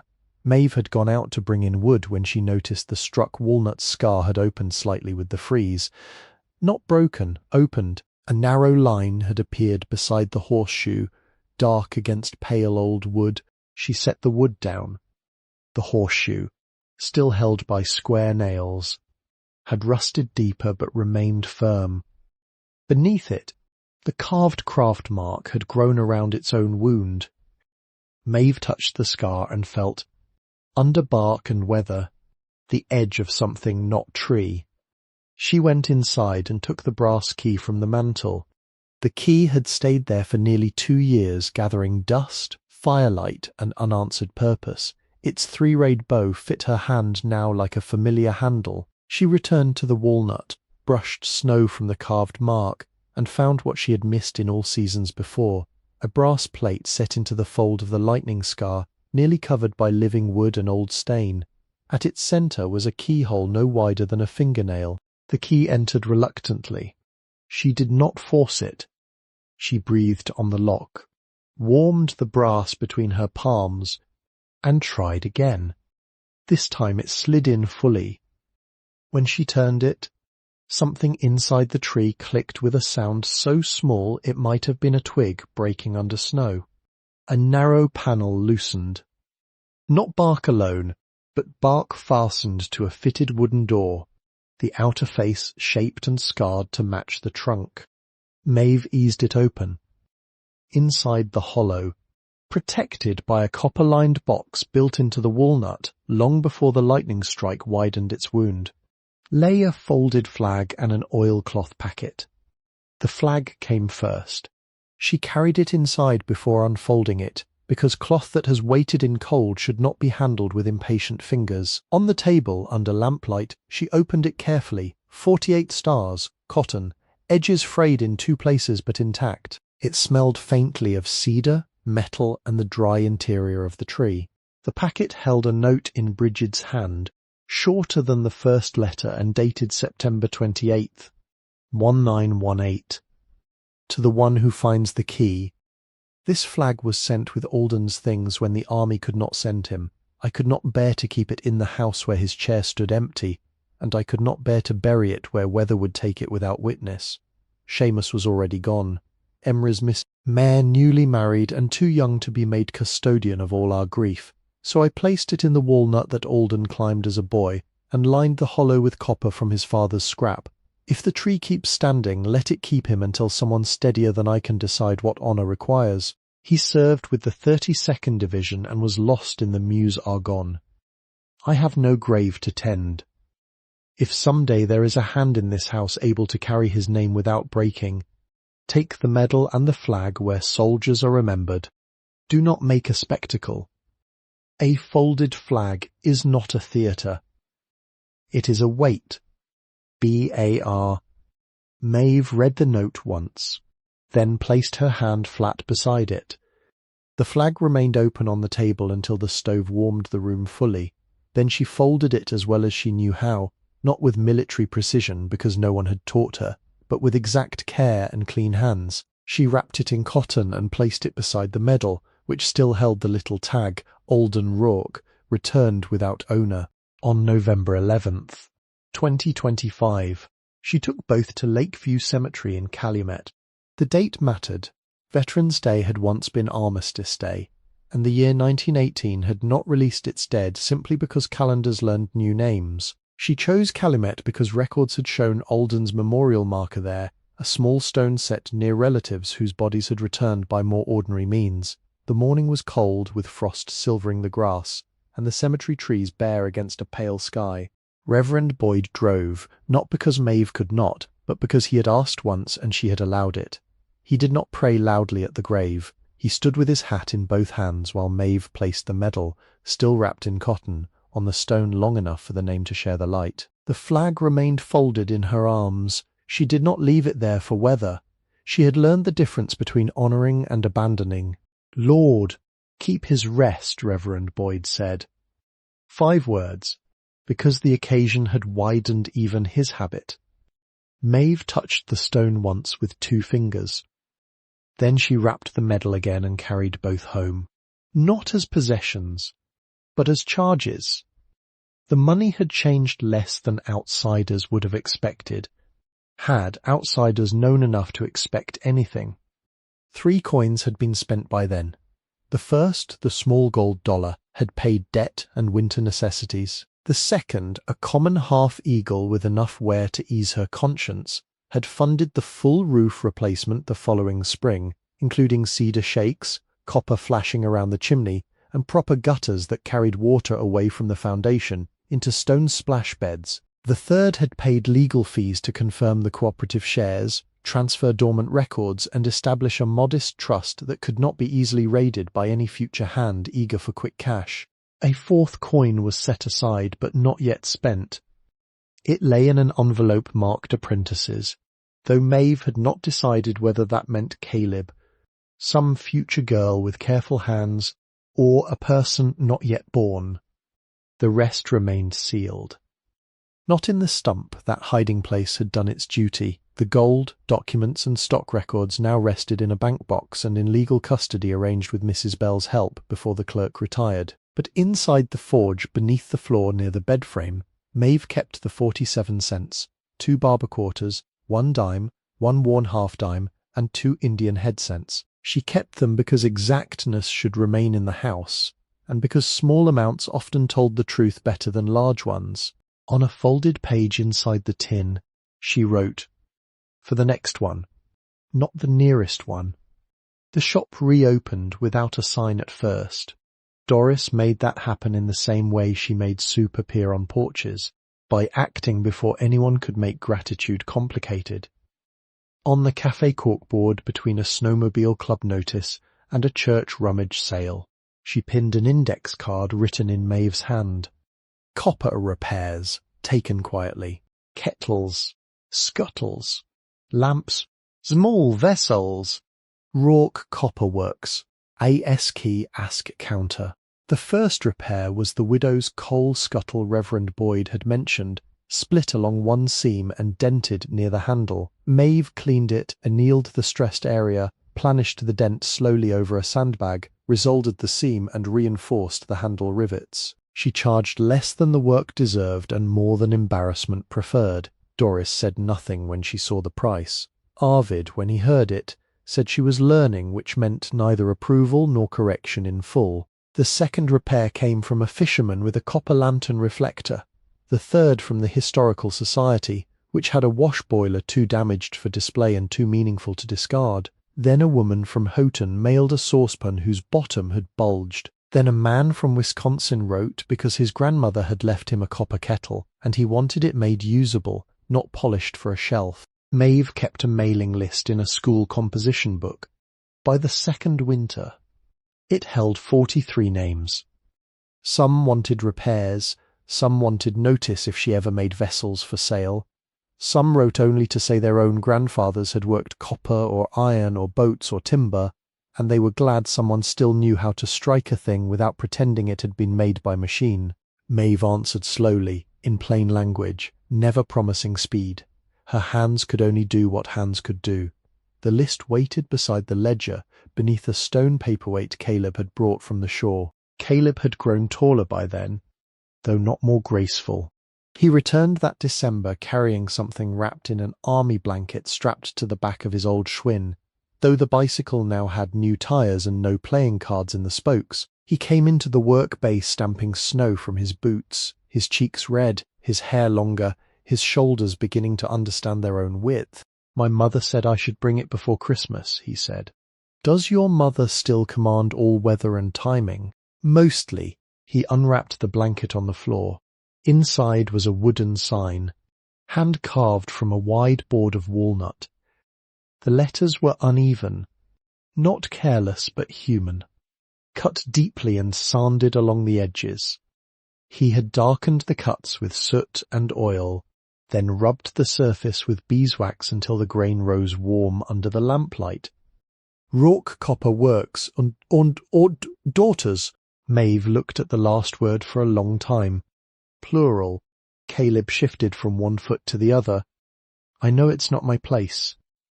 I can plane it off." "No. I just thought the old sign was broken. And Doris said your people had daughters. And my mother said, do not make everything sound like sons built the world alone." Maeve touched the carved ampersand.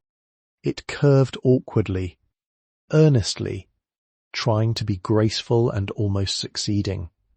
"What did Arvid say?" "He said my spacing was poor." "It is. I can make another." "No." She carried the sign outside with him, and together they held it beneath the overhang where the old copper kettle sign had once hung in green fragments. Snow fell between them and the road. The struck walnut stood dark beyond the yard. Caleb had brought screws, but Maeve went back for copper nails made from scraps drawn, clipped, and headed by hand. The sign deserved no store-bought hurry. He held it level while she marked the holes. "Higher on your side," she said. "It is higher. It is lower." He lifted. "Too much." He lowered. There. She set the first nail with 3 strokes. Tap. Strike. Seat. The sound carried lightly into snow. When the sign was fixed, they stood back.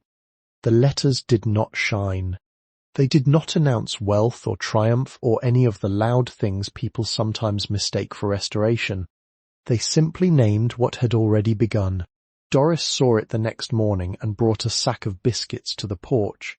Arvid saw it 2 days later and said the board would cup if Caleb had not sealed the back, which Caleb had not, so they took it down in January, sealed it properly, and put it back up when the weather gave them half a day above freezing. Reverend Boyd saw it on his morning walk, tipped his hat, and said the 4 words again, "Lord, keep this house." Inside, that same winter, Maeve began writing her own letter. She did not start because she felt old. She started because Brigid had not waited until certainty before doing the necessary thing. Inheritance, the first letter had said, was not possession. Maeve had spent 2 winters learning that possession could be lonely if it did not become stewardship, and stewardship required records clear enough for some future hand. She used thick paper bought from a stationer in Houghton and a fountain pen Mrs. Bell had given her when she retired. The pen was black, its nib worn toward one side by the clerk's careful script. Maeve practiced on scrap first. Her own handwriting looked plainer than Brigid's, less elegant than Eamon's, more upright than Lorna's bank forms, but it held steady after the first page. She wrote at the table in the front room while snow tapped softly at the windows. On the mantel, the first vessel held light.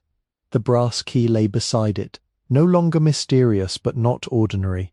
Brigid's letter rested in an archival sleeve Arvid had ordered without admitting he had learned the word from the Historical Society. The military medal and folded flag were stored in a cedar box. Caleb had made better than his first dish, and not yet as well as he someday would.